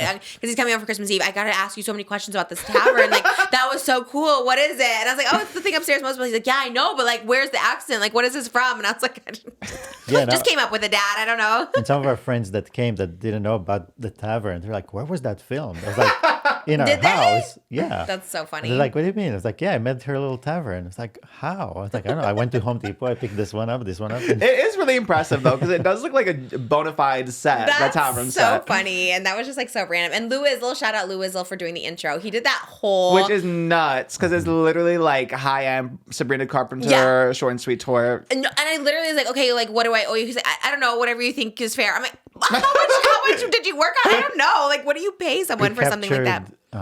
The girls so good. Yeah, they're Malibu so and Both Elvis. Malibu and Elvis, so good. It's so cute. I don't know if he's ever done like a talking one because he was like, I don't know if I can do this. I don't know if I have the time or whatever, like whatever. And then he did it like so fast, and I gave him like the audio, and it was really good. That was everyone's like And favorite you part. scripted that too? Because that was I good. scripted that. Yeah. I scripted it all. I got You everyone are to do the good. voiceover. You could be a Thanks. writer on SNL as well. I could really see it. It's so weird. Weeks before I went on SNL, I met with a writer on the show. His name's Jimmy Fowley. He's also an English teacher. He had like a little cameo. He's like one of the waiters. He's one of the writers. He did the Domingo sketch too. So I met with him weeks prior, and it's like so separate from me being on SNL, but he was like, he worked on the Sabrina Carpenter nonsense Christmas special.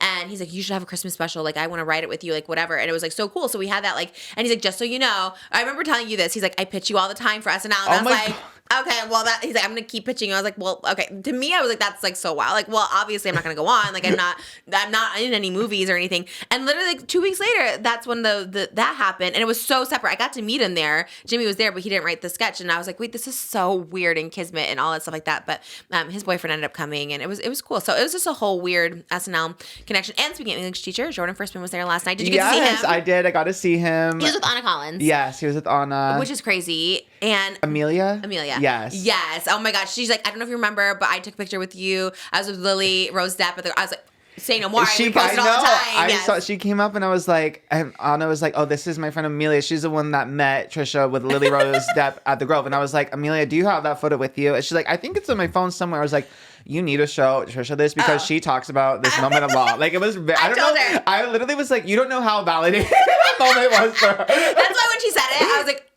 that's the best moment of my entire life. And then said she was in the Idol. She was in the Valentino scene where they're like having in the Valentino store. I was like, icon.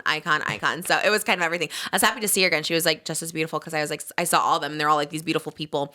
And I was super excited. I was like, oh my gosh. And I was like, the English teacher connection is there. I think they already shot season 2, but maybe we'll get on season 3. I really feel it was season 3. Yeah, I think that would be, not especially now that you're an SNL star. Exactly. Like, I know everyone. I know Jordan. I know Jimmy. I could be in the mix. Brian. Yes, actually. I know Brian. Yeah. He's like, well, I would come on the podcast, but I'm busy shooting season 2. And I was like, all right. Well. Again, I'm just letting the guests happen naturally. I'll reach out here and there if it happens. I'm trying not to stress too much. But 2025 will be a crazy year for sure. I can already feel it. And that's a good manifestation for it. I think that's good. I think I can definitely get a Trish Talks in for sure. We'll just have to figure out the whale connection. but I'm open. I'm open to just about any role. Your mom Okay. was also really good in Trish Talks. A damn powerful performance from Lena. I even had to tell her yesterday. I was like, damn, Did you? Lena. And she was like, wait, what? And then she remembered that she did it. Her dementia role. Yeah, you got that's another. She Lena, took it too seriously. She forgot she the was part. very method. Yes. Yes. Yeah, she had the episode where she was a Karen, but this is actually a good message. And like that's how I knew your writing was like really good because it was like we thought Lena was, again, spoiler alerts for Trish Talks season 1 episode 3, I think. we thought that Lena was just a Karen who was just like, like homophobic and like didn't care about pronouns and stuff. But actually, she had dementia. So it was a message to not judge Karens because you never know what Karens are going through. It was a weird message. It kind of was going around because sometimes Karens are Karens and they are like that. But then I was like, but you never know. Hurt people hurt people. Yeah, exactly. Is that what I said? No, but I think a good line. But you did have the Trish talk at the end of the episodes are always. You had one where it's like honestly, you like parents, whether you're mom or dad or a non-binary parent, and it's like you could have just said parents, but I really was trying to drive the message home that non-binary are a thing and people need to acknowledge it. It was so good. I needed season 2. I literally think if you could literally upload these to TikTok, and if we find out TikTok is gonna get banned, I need you one day just upload them all on your TikTok, like the full videos. Because the world needs to see this more. I just can't believe they don't have like millions and millions of views. It's some of your best work. I'm almost private because it's on this channel. I'm like, okay, I don't want the channel to look I'm messy. glad you did not because before just Trish was Trish some of your best if work. you're wondering if you're on this channel now, just scroll back. Just scroll back. Sort by oldest. They are so good, you guys. Some of your best work. Yeah, big fan. It was fun. Thank you. Oh my god, that's actually so nice to hear because it was fun, and I did think they were gonna be like big, and then when they were, I was kind of like, oh, okay, it's kind of sad. Like all your work though has all aged well. Everything Over time. Yes. People will appreciate it more. They were ahead of their time. Yes, very much. We put them there for the aliens that are showing up now. The aliens. We'll put one with aliens. We need to do more topical things. We'll do ones about aliens and drones and drones kind of stuff. is a good one. That's a good one. Yeah. Most of the time about all the drones that were like in New Jersey or New York or something I know. like that. I was just seeing those. My For You page is entirely either the alien invasion or Trisha. It's like from Trishmas to SNL to Broadway. Like seriously, everything I scroll. There's nothing in the world right now that exists. So I think if the aliens are coming, they're going to demand to meet Trisha because they are monitoring everything and they're realizing there's one person in this world we need to meet if we want to get an idea of what's happening here. You would be a good ambassador for like alien-human relations. Yeah. So they can come and sit here on the chair. Maybe next episode they'll have an orb on the chair. You said, well, we don't have any more episodes. We have the big finale episode. Maybe in 2025. Our season...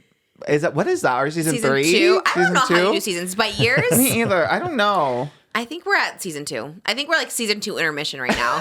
Because we started winter hiatus. Yeah. I think that's how it goes. Oh yeah, I see. Right? Because we started in July, so that's like our summer vacay. Yeah. Okay. Nick Akata was also supposed to come on the podcast this week. He's here in LA, but he, I guess I can't say what he's doing here, but he wasn't able to make it. But after SNL, I reached out to more people because he was always like, okay, yeah, and then next year or whatever. And then he's like, oh, I'd love to be a guest on the podcast. So more people were reaching out, and I was like, okay, this feels cool. So he was supposed to be here, but maybe in the new year, and Akata will be here. He looks good. I want to see if he's real or if he's AI. Get those drone aliens on him. So are the drones in New Jersey? They're gone? What? They're still there, right? What we know so far, the drones belong to us. It's our drones, and they're looking for something. So the two options are either they're looking for a dirty bomb, like something that's has to do with nuclear, like so they're scanning around trying to find it because it's a threat to us, or they're out there observing the orbs, which are plasmoids. So it's either that there's an orb showing up and then the drone comes to look at it and interact with it, or they're scanning the surface trying to look for something that is bad on the surface. What's bad? A dirty bomb means like a nuclear bomb that was made, We'll find those. Yikes. Are they going to find it? Either way, the government is not saying anything. So it's like, either way, it's bad. I hate when we talk about scary things like this. And those drones look big. I saw... You saw them? One of my Oomfies art, who was at the New York Trishmas show. The boys? Yes, in the pink suits. They were so cute. The gay hiker TikToker. Love them. They were so sweet. They were like so quiet, actually. Like really? they were like. I wouldn't expect that. Yeah, they were pretty quiet, but they were very sweet. But yeah. They've been posting because they're in New York too, so they've been posting the drones, and I was like, well, those are kind of crazy. That'd be crazy to look out your window and see one of those big old. Yeah. I was scared of everything in New York. Like walking down the street, I get a little like I love New York. I do. This like last trip was so fun, but I do get a little scared just in general. I'm just like, oh, we're just like at least walking. no one's getting punched, right? There's no punching That's what epidemic, I was worried right? about. All those influencers were getting punched in the face. I was like, oh my god, a couple and months I looked ago, like right? one. I had a pink hoodie on, and I was like, oh my god, I'm gonna get punched in the face. I thought about it though because remember that girl bought a house in the Hamptons after the punch in the face. Would you take a punch in the face for a house in the I Hamptons? 100%. That's what I think about all the time, like getting confronted by like a straight guy, and if they're like, you and Trisha talking about, and then they like hate crime me or something. I was like, well, the money right there. You know what I mean? That's I true. would definitely take a punch. I guess I don't know. I never taken one. I'm scared. I don't. No, I don't think you should, but I would. Yeah. Would you? Have you taken one before? Not like a A punch. Yeah, like I've done like sparring and stuff at like martial arts or like Okay. MMA classes and stuff. But it's and not I like a rando. Not like a random punch, no. But I think I could take one. I kind of have a higher pain tolerance than I think I do. I think also it probably catches you off guard, so you kind of don't know. You're like in shock or something True. like that. You know what I Yeah. mean? Yeah, I guess I have a high pain tolerance too. I don't think I want to take a punch. I don't know. I definitely would. Okay. Yeah. Yeah, I definitely would. Then I'd buy a house down the street from here. Yeah, that would be everything, Go to actually. Co-money or something. Yeah, that's my manifestation board. Oh. And straight Well, let's not influencer. get punched in the face. How about just get the house Hassan down the punching me street? would be fierce. Yeah. The punching in the face was wild. It was kind of weird to be walking down the street just like in New York just by myself. It's like kind of like, I don't know, like I know I'm not a child, but I felt like I could like abducted or something like that. Like, Well, there's alien everywhere. and I'm so. like 250 Wait, pounds. did you ever hear this when you were little? Because I did all the time, like in school, like elementary, middle school, like fat kids are harder to kidnap. Yes, so that yeah, was like the all one the pro time. thing to being fat at People least. told me that all the time. They're like, well, you'll never be kidnapped because you're fat. Yes. Like, all the time. I think a teacher even told me that. I feel like so many people told me that. I was like, Because okay. that was like the body positivity. That is actually wild. That was That the was body the body- positivity. It was like, well, you can't get kidnapped. Nor does anyone want to take you anyway. That's probably true. It's probably harder to live a hefty kid. Yeah, although I feel like it would be easier to lure because it'd be like, hey, got some 20-piece nuggets in here. Oh, absolutely. Back in the day, I used to get in cars with people, like, when I was a kid, like, in my town. People like, oh, do you want to ride home? And I'd always get in cars with people. Like, it's actually crazy that, like, I wasn't abducted as a child. As an adult, yes, but as a child, no. Yeah, but people just give me ride homes. I don't know if that's, like, normal or not, but I'm like, that's I think like in crazy. smaller towns, Yeah. it is. Yeah. They'd be like, oh, I know your mom at the post office. Like, she said to give oh, you a but ride you didn't home. know them? No. Oh. But I'm like, okay, well, you know she works at the post office, so I guess that's fine. Like, and my mom would say, like, oh, yeah, I knew that person. Like, I told them if they saw you to give you a ride. I was like, Oh. okay. So I was always taking rides from strangers. And it was a small town, but that's where it happens in small towns, Honestly, you know? yeah. It's always those weird towns that, like, no one knows Yeah. anything. But I was taking rides all the time. Not in New York. I was just, like, running. I was just, like, going so oh my fast. God. The last time I was in New York, or, oh my God, it was like 2018 or something. That's last time One you of were the in New times. Same. I think that was last time I was in New York. I've only been in New York for work. So the real last time was 2019. That was to meet Taylor Swift, which is kind of a flex, I guess. Yeah, because it was kind of similar to you. I got a text like the day before, and it was like from Taylor's publicist, and like, hey, are you in New York? And I was like, no, but I could be. And then I booked a flight and went. Oh, that's And the way then you got to do it. Before that, I went to do like something with Drag Race or something, to do interviews. And I remember like, I think it was the first time I was there, and then like I got out of the airport and there was like oh, hey, come over here. Like if you want to take a ride to wherever you're going, like I'm an Uber. And I was like to my friend, I was like, oh, look, we can go get in that car. And then something comes overhead, like, do not get into any random cars. Wow. So I feel like I was almost abducted too. That's actually so true. I never thought about that. Just in general, yes, you never really know whose car you're getting into unless you have like a good, like, that's why I look at car services and I always look at like reviews, especially at like JFK. There's like so many cars and so many people being like, I can give you a ride. I can do this. Literally. And, like, I guess I would go in a car too. And they were with just somebody. like, yeah, you don't have to wait in the taxi line or whatever. Just, hey, Yeah. come on over here, get in this car. I was like, okay. And then my the friend was person- like, wait. Thank God the announcement saved you. Yes. Yeah. I haven't gone either since like 2019. I haven't been in so long. It's like it's so different now. It's so cool though. I do love New York. I could live there like temporarily. I do love LA though. When I got back to LA, I was like, I do love being in a car Yeah. and the openness, but I do. both. I mean, I haven't been since. I remember when I was single being there. I feel like that's the place to be when you're single. There's so many in New Yeah. York like movies and shows where it's like single girl finding herself in the big city, and that's how I Yes. felt like when I was there. I would like be walking in the street, and I was like, I'm a single girl in the big city. Yeah, like yeah. no one can stop me. And it's always fun going to a new town. Then you're like on the apps and you're in demand. Oh, for sure I was that. really feeling that fantasy, but Yeah. now I don't know if it would have the same charm. You know. Right, but maybe more so because you're in love. Like I thought about that too. I sat with me because it does feel kind of also romantic at the same time. That's true. Yeah, You know? especially Christmas time. Yeah. that's There's true. something very Because I would eat romantic like the about it. best food, and I'd be like, God, I wish you were here. I was like eating the food, and it's cute. You see these little like shops and like little bars that people go into, especially like the Plaza had such a cute little eating area, and I always saw like couples eating there, and I was like, oh, I wish it could be me. but it was fine. But you did via FaceTime. Yes, we did That our was little cute. anniversary dinner. I know we had our anniversary and we weren't together for it. I was so sad, but yeah, I had the butter noodles and the roses and all of that. It was good. It was cute. I loved it. I miss it. I had my I Heart New York pajamas on today. I really was like leaning into the tourist of it all. I had my Plaza thing. I got the SNL merch. I was just like buying everything that I could. I got this little New York taxi backpack. I was just loving everything. This was from Malibu, and I'm like, look what I got you. She's like, no. I'm like, okay. She's a hard one to get sometimes. Maybe it's just experience it for herself to get the vibe. You know what I mean? No, for sure. I wish she was there. I could have picked out things. Wait, your necklace are so cute. What's the 8-ball for? Oh, and this company actually sent it to me, and they're like, it's called like Ian's Charms, and I followed them for a long time, and they randomly messaged me like, can we send you a necklace? And I was like, yeah, because I think like Justin Bieber has one, like Hailey Bieber. Yeah, so it's kind of everything. Why are they I hate that they're in the news. First of all, love it. It's so cute. But I hate that they're in the news for Selena Gomez's engagement. How annoying is it to be like, oh, I know. Oh, they're probably so happy Selena's engaged. I was like, oh my God. That whole so thing, annoying. honestly, it was like, I was so happy for Selena. And again, I know at the beginning of this year, I was like a Benny Blanco hater. I was like, I don't know. I was very protective over Selena. I was like, he said bad things about Selena before. I feel like he's proven himself. They were together longer than I thought. How long? Since July of 2023. So pretty long time. Oh, but like not as long as I thought to get engaged. Yeah. Year? July of 2023? Yeah, so like a year and a half. Okay, yeah, I guess that's a good time. Yeah, and they're like older, right? They're in their 30s. Yeah. Yeah. And I guess they went public like later on because in my head they haven't been together. I thought maybe beginning of this year, but they didn't go public until like December 2023. So like they were kind of private for a few months. But yeah, I thought the whole thing was cute. So they had like a cute. little Taco Bell picnic, and it was like on a set of some kind. He got like a backdrop like I do in my garage. He's like, let's have a picnic and It get was the so pictures. cute. Yeah, it was really and cute. The ring was a Marquise cut diamond. We and love a then, Marquise. And Selena Gomez has a song like where she called Good For You, and it's like, I'm a Marquise diamond, I'm a Marquise diamond. So it was like a little Easter egg. Aww. I don't know, the whole thing was very cute. I was very happy for her. I love the Marquise diamond trend now. Everyone was doing those circle ones with the gold band, and I love a Marquise diamond. I think it's like so pretty. Someone else had one too. It's the best. I was happy for her too, but then people always have to make it about like the exes. I it's know. like, and then Haley liked I'm like, okay, again. What happened? I didn't Haley see liked that. the Instagram, and people were like, oh my God, of course she would like it. But she literally, it's like she's damned if she do, damned if she does. Like if she doesn't like it, like, wow, she's Were they such a friends? hater.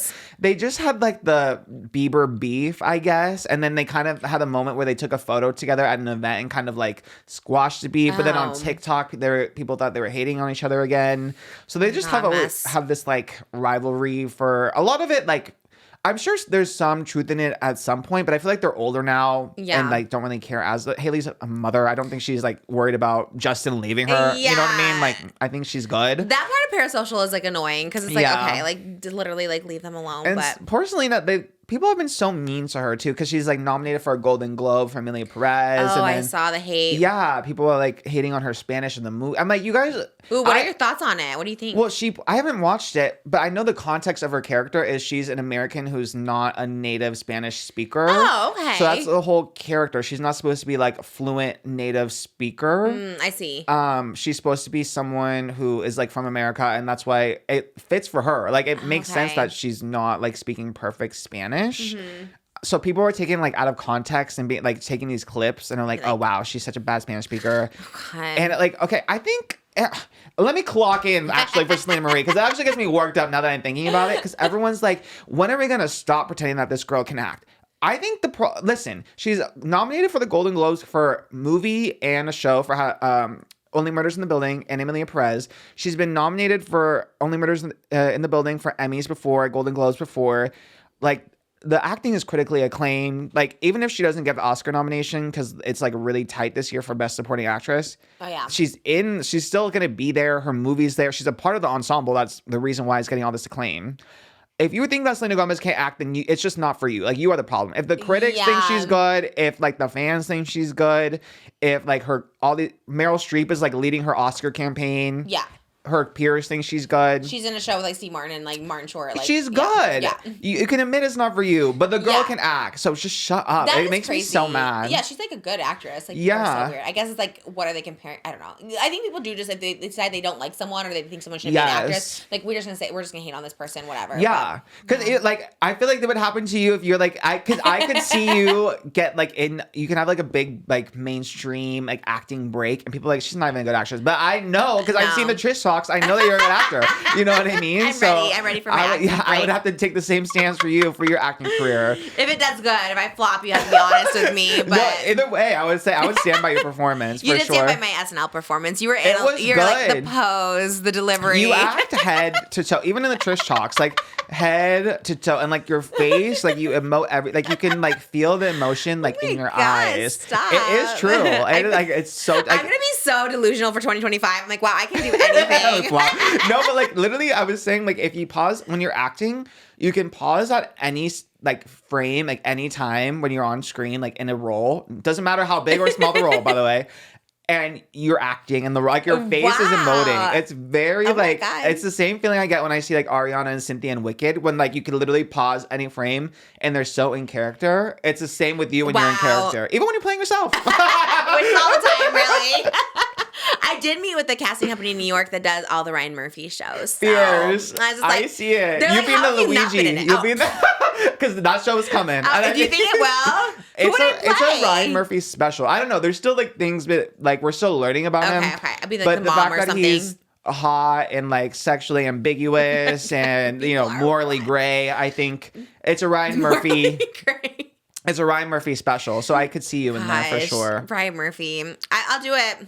I'll be in it. I don't think I can play Luigi, but maybe his mom or something. Yeah, sister, I don't know. Someone in there. Yeah. I'll be anything, honestly. Because you only have to be Italian, and I feel like you could probably pass as Italian. I do have my Italians do it better, sure. Yeah. Speak a little Italiano. Isn't Katy Perry going on tour into Italy? I just saw today. She's like, I have no she's idea. like, but Italy, I heard you loud and clear. Tour date's coming soon. I'm like, you're doing an Italian tour? I want to do an Italian tour. That's That so is cool. fierce. Do Italians even listen to music? Like, that's so weird. Like, listen to pop music over there? I'm sure they do. Hilary Duff went there in the Lizzie McGuire movie.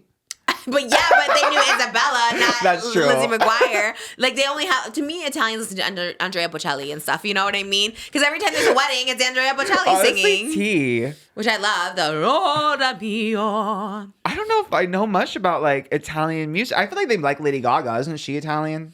I don't ever hear anybody be like, Italians love this person. You know what I mean? That's true. Like you hear like Brazilians stand a lot of people. They love Michael Jackson. They love.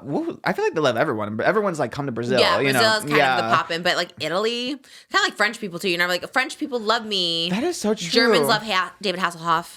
They love Yeah. techno. German people. Oh, okay. Okay, where's my country going?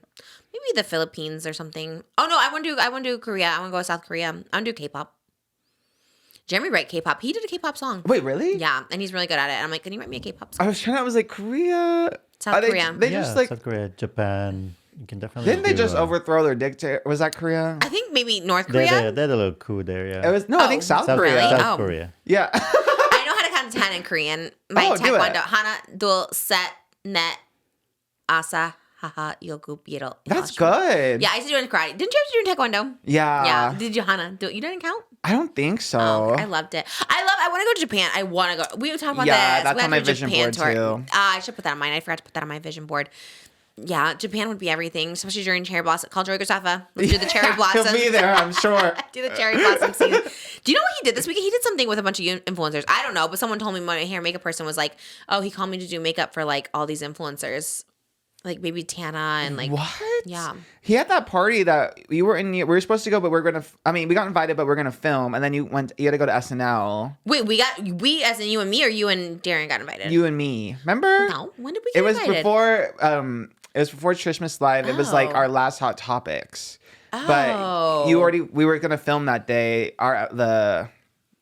Before you left for New York. Patreon? No, the Hot Topics. Oh, yeah. yeah.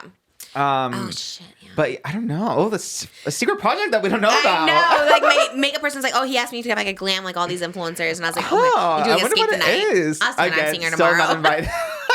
Never invited ever. It's fine. I'm over it. Making my own lane. Really, Rosanna was very sweet. She was like, "Oh my god, congratulations!" And everyone's been very sweet. Mr. Beast games. One of my people I know is in the Mr. Beast games, and I saw him post. I'm like, "Are you on that show?" He's like, "Yeah." I was like, "Yeah." There's need to come people on. that came up to me yesterday too. That two people that We're in it. they met, like meeting me. They met and they didn't know that they were both in the show. That's wild. And they both got eliminated at the same time. They said it was as bad as it seemed, but That's they what my said that friend it said. got better in Canada. Is that the tea? I didn't hear that part. Okay. I just heard like there's so much. Like there was just like, oh, it's too much to talk about right now.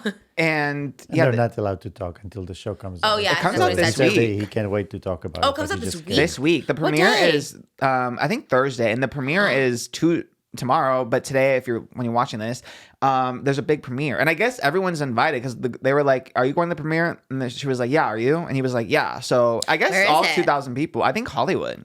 Should we? I was like, "Damn, should we 2,000 go?" people? Where's it gonna be? It's the Wicked premiere. What are they gonna dress in? What colors?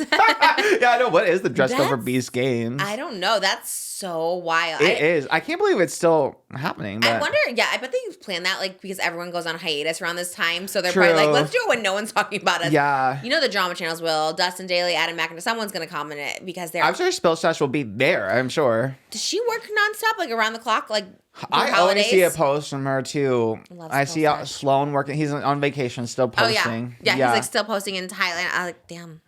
They busy. are really boots on the ground. I love it. I understand that too. When I was in New York, I was like, I gotta make sure I do this podcast. Like I didn't want to like miss a week. You know what I Yeah. mean? It's hard to do, but I can't believe that Amazon is sticking through it though. I guess, I mean, he's kind of uncancelable just because he's so big and his audience is so young that like they don't know what the hell is going on. So Yeah. I think I'm interested to see how well it does. Like, I don't know. Because I think they're doing December because Squid Games is the next week. I think it comes out the 26th. So I think he wants to like be in the mix of Squid Games the or new something. like a TV show, like a scripted Yeah, on Netflix. and you know, Beast. It's like very IRL Squid Game vibes. It's on Amazon. Yeah, the Squid Games is Netflix, but Beast Games is Amazon. Yeah, Interesting. It sounds really boring. Are you gonna watch it? It just sounds boring No. to me. You're not? no. I guess we'll see clips on TikTok if there's anything. I think too, like even again, take out Jimmy's, morally grayness aside, the concept of a show of 2,000 people, like even with like Squid Games, the Netflix like reality show, you can't get invested in any like contestant because there's too many people. No, it Yeah. flopped so fast. Yeah. Like I tried to watch the first episode, I couldn't finish yeah, it. yeah. So and that was like what, like 100 or 50 or something. So imagine 2,000. Like, how can you get invested in anyone's journey? And like the whole point is you want to root for someone, Right. you know? Yeah. You want to get to know the characters. Yeah, and you want to hate someone, you want to love someone. How can you do that with 2,000 people? Maybe he'll prove me wrong. I don't know. Probably But Mr. Beast is the villain. You just hate honestly, him. yeah. Is he hosting it? So he's hosting it. I think it's the host. He's yeah. like on screen with them. Because I remember in this, like the still when Rosanna was really covering Beast Games, like Yeah. he was in the middle of like the arena or stadium or whatever, Oh. like announcing things. So I would imagine, and he loves himself, so I think he wants to be on camera as much as possible. All right, Jimmy. Well, I'm not watching it, but No. good luck. Maybe Yeah. we'll see some clips. I'm sure we'll see something, but Prediction for 2025 for Mr. Beast is he disappears. I don't know. I can't see him disappear. I feel like You don't think? I don't think he'll disappear, but maybe something with like maybe a chocolate lawsuit or something. I don't know. That. I Yeah. think the aliens will get him. Honestly, that's probably more likely. And he'll probably willingly go because he'll think he's the first at it, you know? Yeah. Oh, I'm the first person with the aliens or something. So, We'll probably trick them to be like, that's our president. This is the person you should talk to. And Yeah. then they kidnap him and he And that's vanishes. that. but I think he's going to willingly go. I don't even think they have to kidnap. I think he'll willingly go because he does have that ego and he wants to be a president. So, yeah, they'll probably be like, you can be the president of our people. And he'll be like, all right, I'm going. But he wouldn't know. He was just a test dummy to see what they'll do to. I mean, he'll be safe, of course. When I say disappear, he'll be safe, of course. He'll get fed, but he'll just be on a By different the- planet. Nothing wrong with that. Could be someone else's problem. Yes, exactly.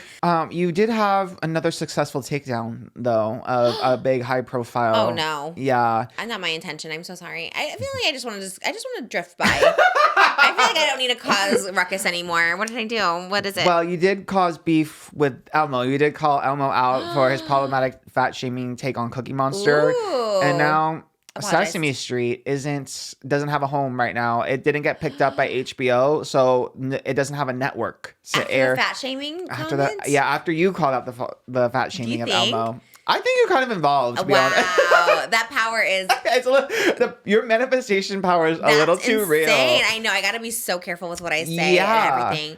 because Wow.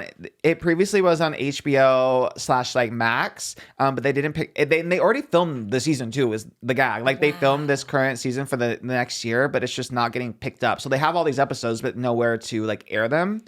And yeah, apparently, it does it. It's like. Sesame Street had like a lot of financial problems too, because I didn't know this, but they're a nonprofit organization. So they don't pay like taxes and they receive grants and then also make a lot of money from the merchandising. But doing the production in New York made them spend a lot of money.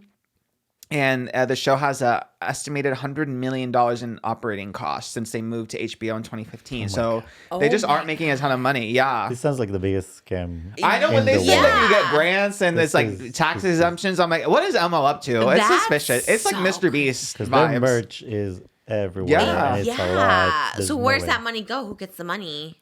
That's a good question. I think that I heard those puppets party hard. they're blowing through. Yeah, They get paid, you think?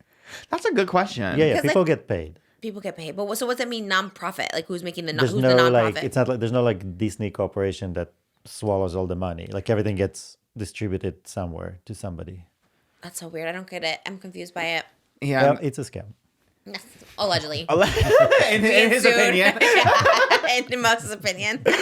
Yeah, and it's crazy though, because you would think with like getting the tax breaks and everything, they would be like, and the merchandising, like profiting, but somehow they are spending more money than they are making.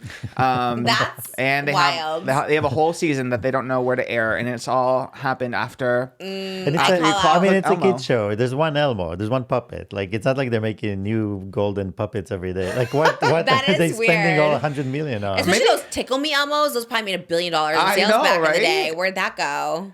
That's true. Like we need to really like trace the Who's finances. the CEO of Sesame Street? Like, oh wow! Does someone have? I think Oscar the Grouch has something to do with.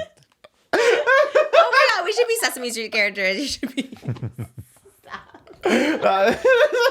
I'm out of touch with everything that's happening I right love now. it. It's so funny. We should dress as Sesame Street. You could be Oscar the Grouch. Yeah, I would love. Who would I be? Oh, you can be the Rock that Elmo The hates. Rock. Or Abby. Isn't Abby the pink one? What? Who are those characters? You haven't seen? Isn't Abby the pink one with the pigtails? Oh, okay. Oh, she's pink. Yeah, Done. she's Okay, pink love and that. she has little pigtails. Never heard of her, but I love it. I think her name is.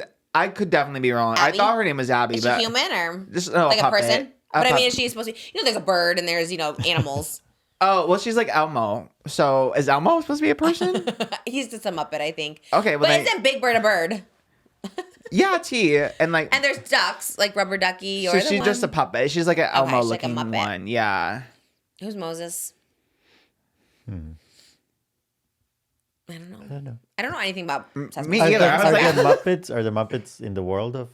I have no idea. No, Are- they're not. Okay, You're so right. just puppet, not a Muppet. Puppet. Did I say Muppet? Yeah. Puppet. Because I haven't watched the I don't know. current I don't know one. anyone. I don't want to be in that world. Cookie Monster?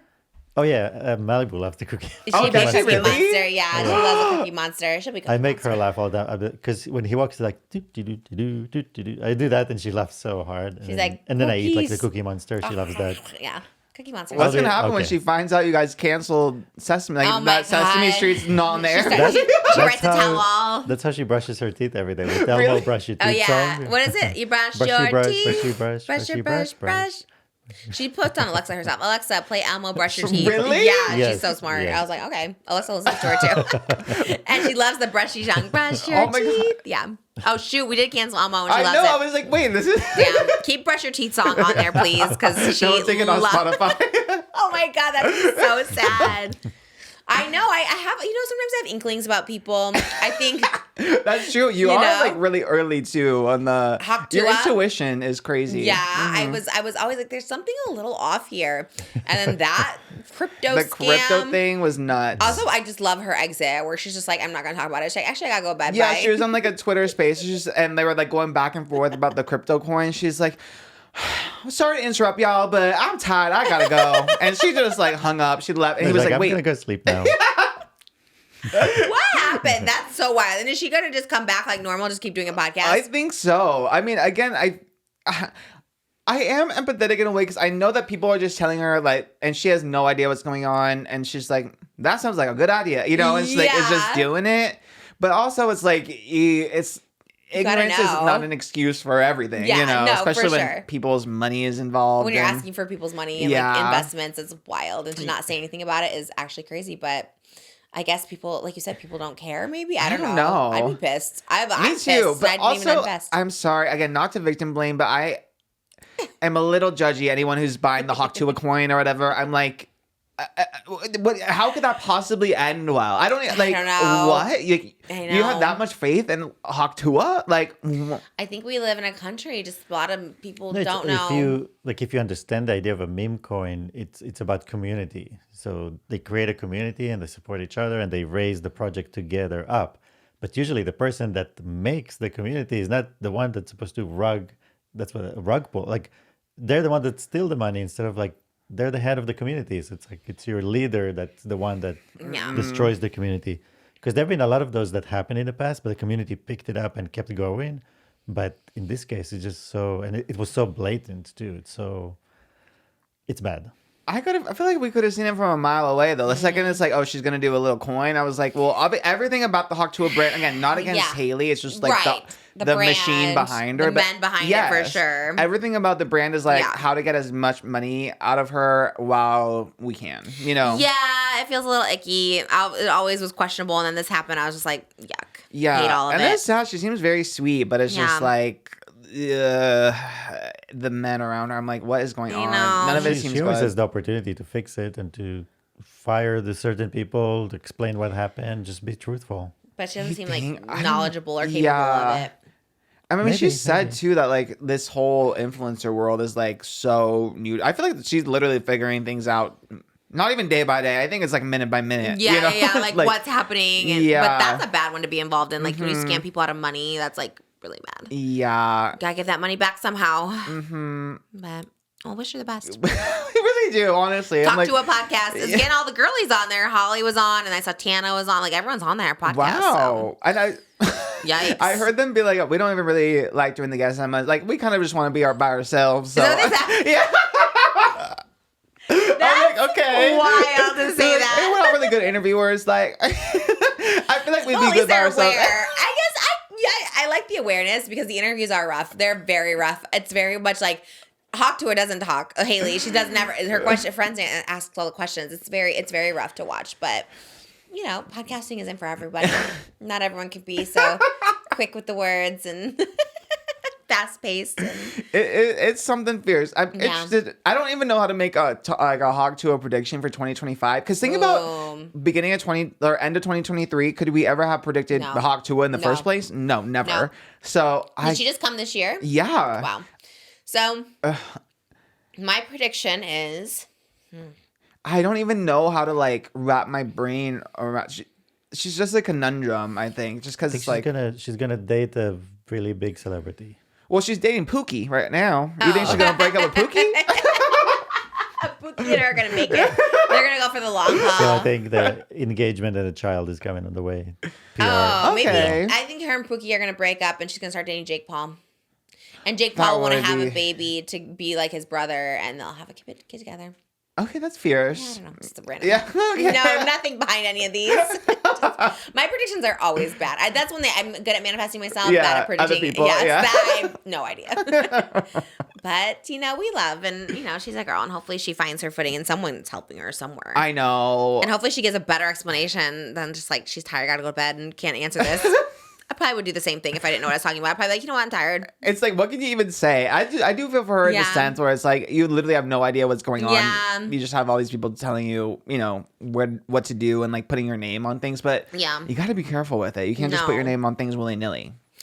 Hawk Tuah. And another big breakup this year that you kind of also saw coming, I think, was the Plan Bri, Grace O'Malley, and Brianna Chickenfry breakup. The breakup is sad. It is sad. I did feel bad about it. There's so many layers and levels to it. It's like the whole thing is like kind of sad. And I feel like it's one of those stories that's going to develop and we'll slowly get more and more like information because right now it is very she said, really. Yeah. Because you kind of have them both like pointing fingers at each other a little bit. I think Brianna kind of went really in on like, you know, Grace was the one responsible. She wasn't there for me and everything's kind of her. Awful. I realized everyone on TikTok saying the biggest PR fumble of the century. Like everybody was just like, oh my God, poor Bri, poor Bri. But then to do the exact same thing that Zach Bryan did to her to Grace is wild to watch. Because the biggest thing, and I hate when people do this in general, is when they'd be like, she said it. Zach would be like, I gave you this. I did this for you. You should do this.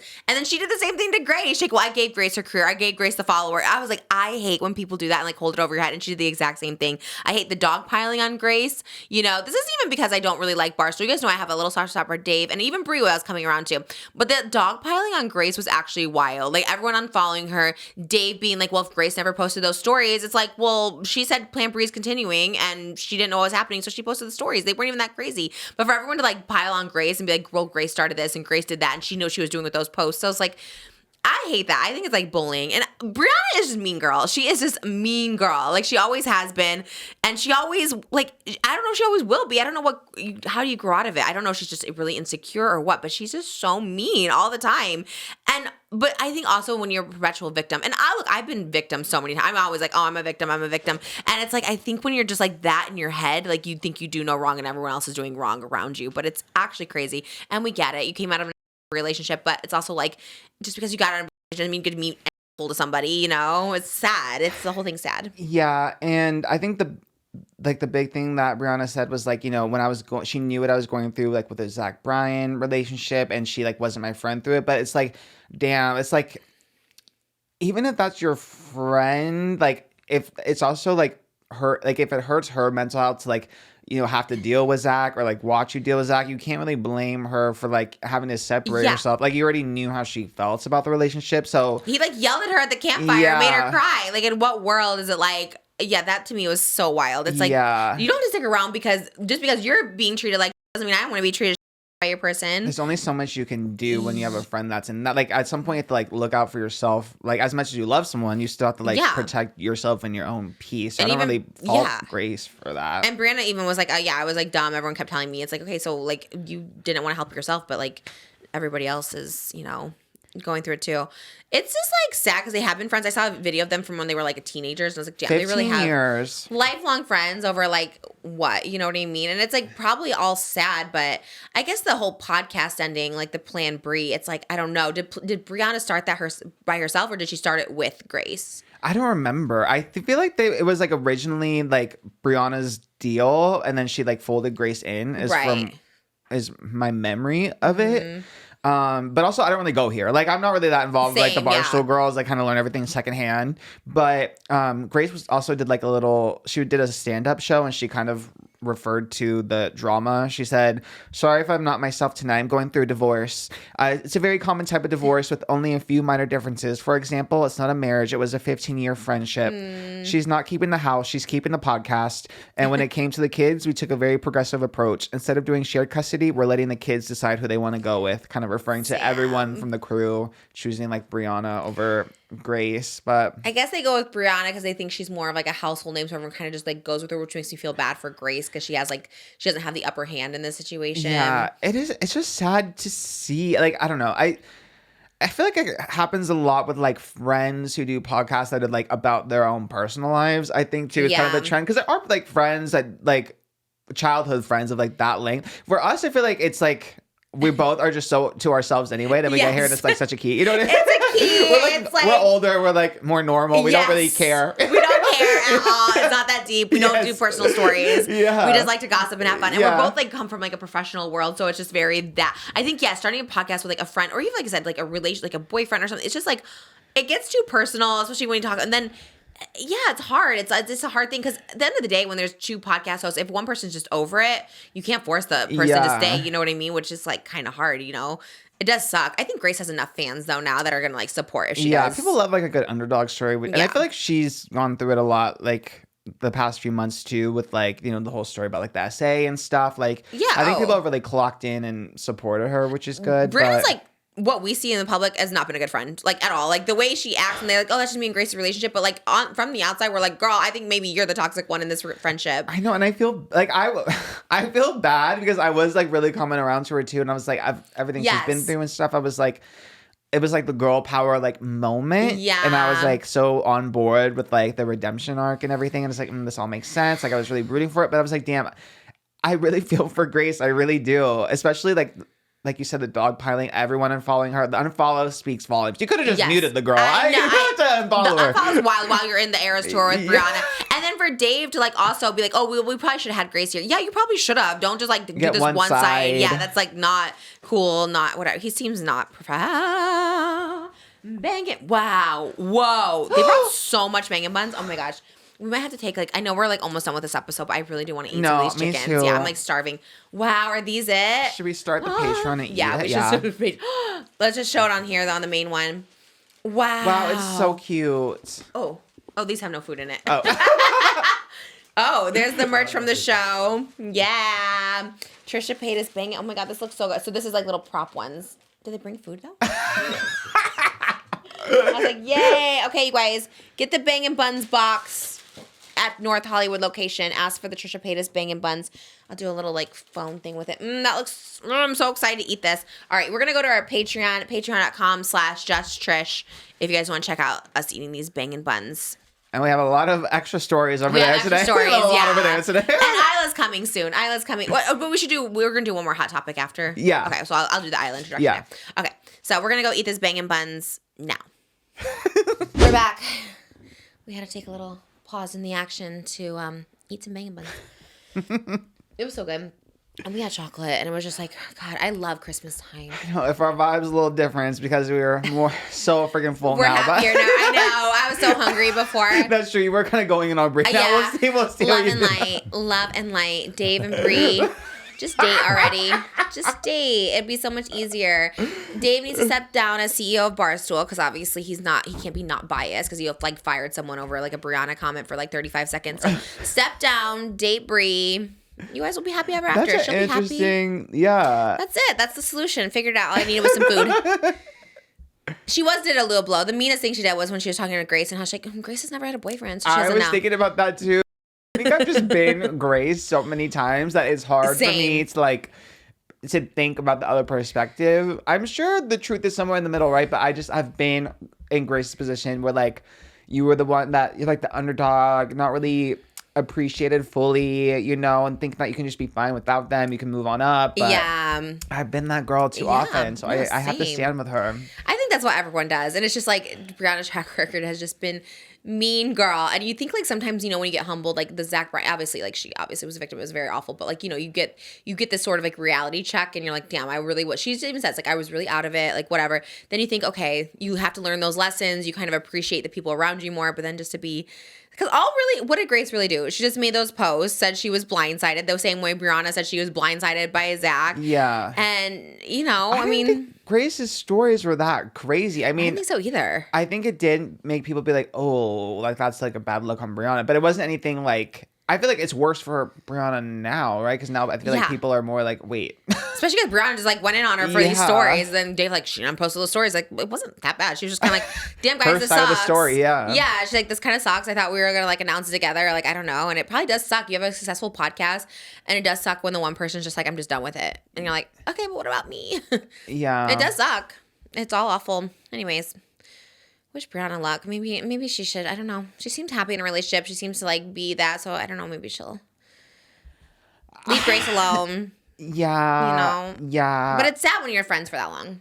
Yeah, 15 years. I'm sure there's more stuff behind the scenes. Oh, the other thing too, really quick, was like allegedly Brianna like replying to DMs, people saying like, because she's like, I'm a good person, like I won't say anything about Grace, but then she's like replying to fans, being like, you don't know the whole story. You don't know what she did. There's a reason why everyone unfollowed her. She's nasty. And I'm like, wait. Yeah. There's like five The way you girls. said that was good. There's like 5 girls that came forward with these DMs. And I'm like, well, if that's the case, then you can't be like, I haven't said anything about her because I'm a good person. But then being in the weeds, in the trenches. No, when people, okay, and this is a general statement, not just about Brianna, but people who reply to fans like that, like you're such a loser. Like you're talking to fans.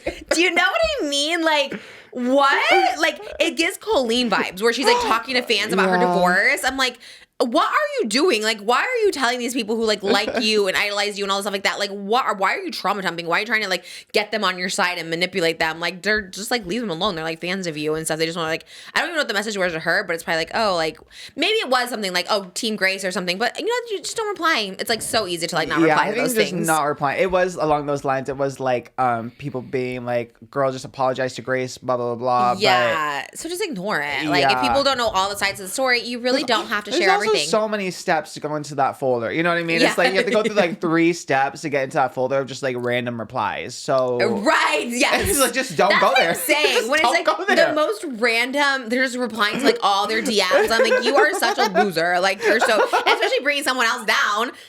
It's one thing if you just want to chat with your fans. Positivity, yeah. But just to be like, she's nasty and she's like, okay.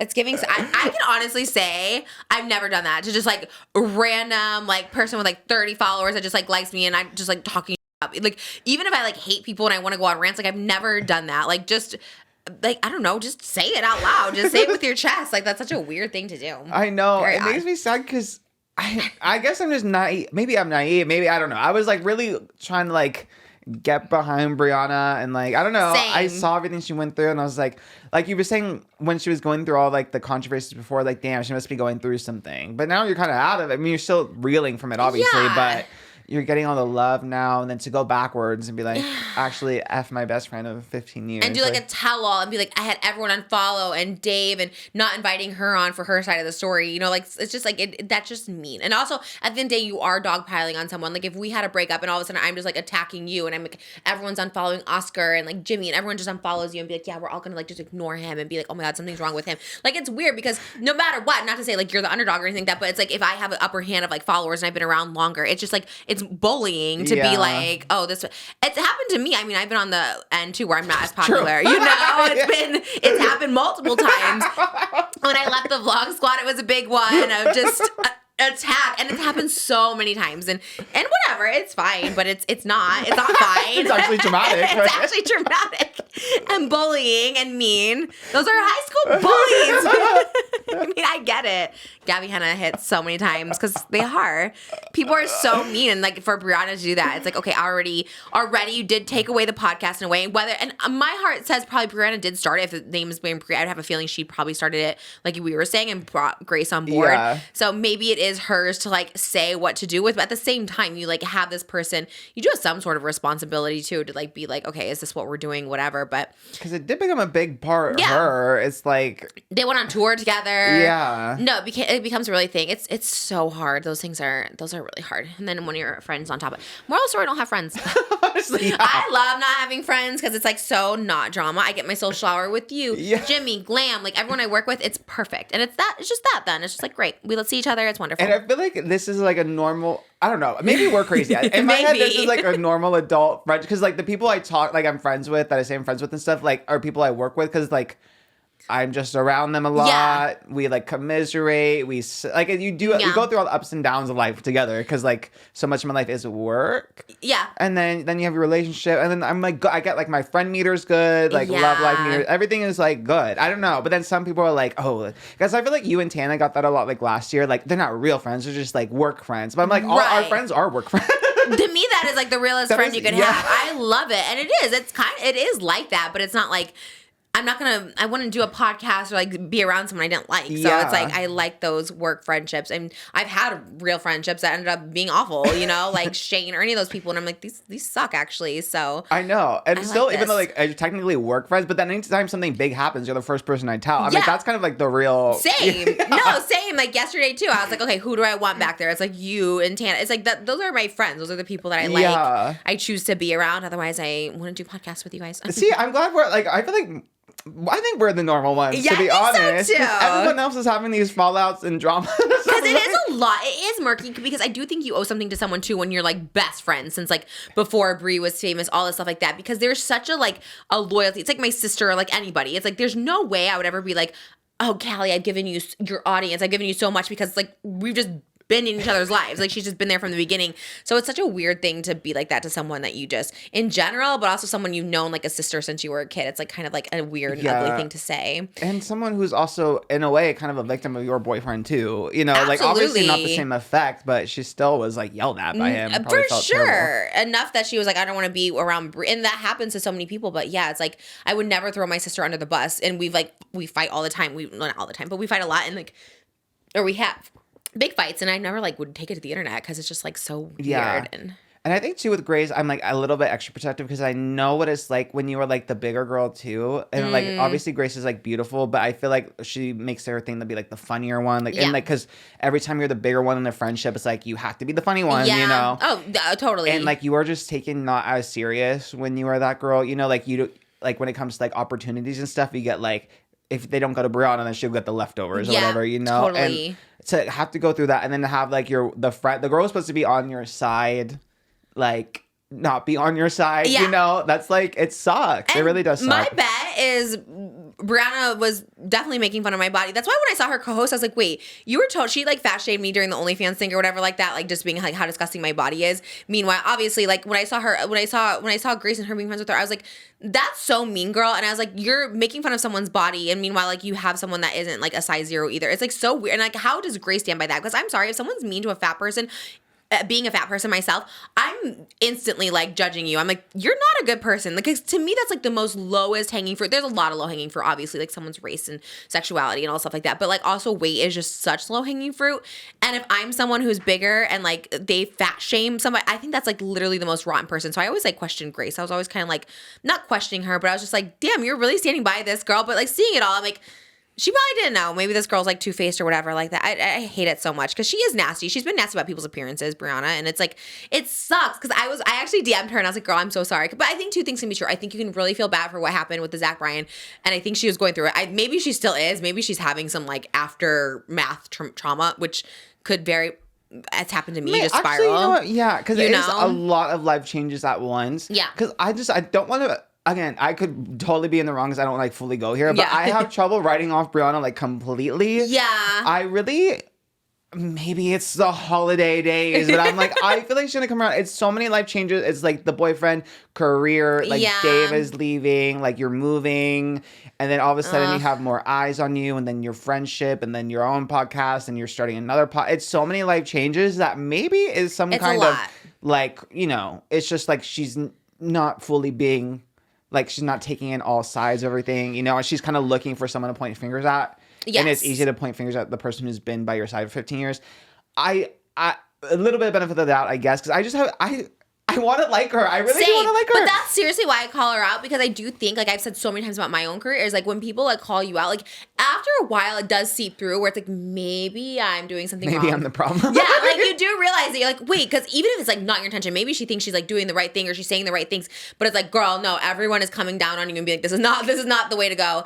I think that's the only way they kind of like get it. You know, especially when you're so tough high. Love whatever. In a way. Yeah, I think so. I'm like appreciative to so many call outs because I'm like, you know what, maybe I need to rethink. Even if I wasn't always the problem, I was like, let me rethink my approach. What am I doing that people are not understanding how I feel and like what I'm doing? You know what I mean? And it's so much better.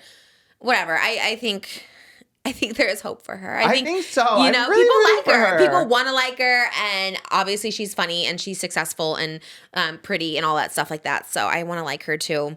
I think Grace is on a really good spot right now. I think she should pivot and just like start her. She should go with Grace Helbig. It's called like Saving Grace. Saving Graces. Saving Graces. Is that one? Is that a podcast? Probably. It's like Saving Grace with Grace and Grace. Right. Grace and Grace. Grace and Gracie. You could be on there. Oh my God. My second podcast. That's so good. It's like Frank and Gracie. Frank and Gracie? Is that a show? Frank. Yeah, you could be Grace and Gracie. Grace Under Fire. Honestly, would be kind of fierce. Yeah. We're similar. Okay, done. Yeah. It's happening. You have to post on Fridays. That's the only day we don't have days filled. Got Nut Love Line Monday, Just Trish Tuesday, podcast, Patreon Wednesday, Just Trish Thursday. So then Friday's only open days. Grace and Patreon Gracie. again. Sunday and Friday are but Sunday's your vlog day. Oh my God, you're right. We're booked. Right. Friday's the one day. Schedule. Good luck to Brianna and Grace, honestly. I'm rooting for both of them. And I'm hoping somewhere along the lines, their friendship mends or something, you know? That's the comeback. Or maybe not, I guess. I don't know. Sometimes you gotta just like cut your losses. Either way, whatever. Not my life. Yeah, not my life. Whatever is healthy for you. Yeah. Okay, well, I guess we're like running close out of time, but Oh, yeah. I just talk about very quickly because I just feel like talking about this saying like I don't want drama, and then it's like let me talk about this so it creates drama. Someone asked me at my live show yesterday this question. I answered it. It got clipped. I was like, let me just talk about it. It's not that I haven't been avoiding it. I just know talking about it creates more drama. So me being like, I didn't want the drama, so me talking about it creates more drama. But it's been talked about. Adam's talked about it, and people speculate. And I just thought I would talk about it.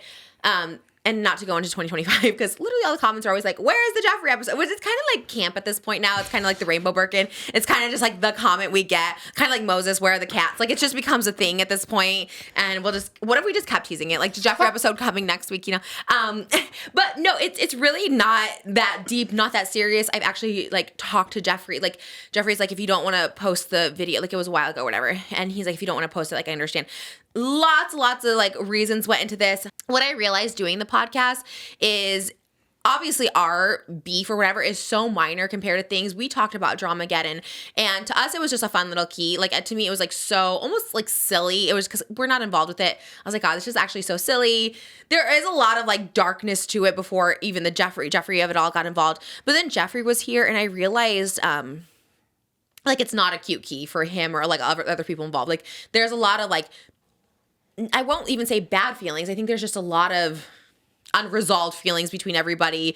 So much I don't want to say miscommunication, but there's just a lot happening there. And it's like, and while he was here, he's like, I'm so tired of talking about this. But he was like, I'll talk about it because you asked. So then I kind of felt bad. And I feel that. I feel it in a way where it's like, oh, I don't want to talk about things, but when people bring it up, and Jeffree's very much like, I'll talk about whatever. He does like TikTok live and stuff. But he's like, I just don't want to talk about, like, I'm just over talking about this.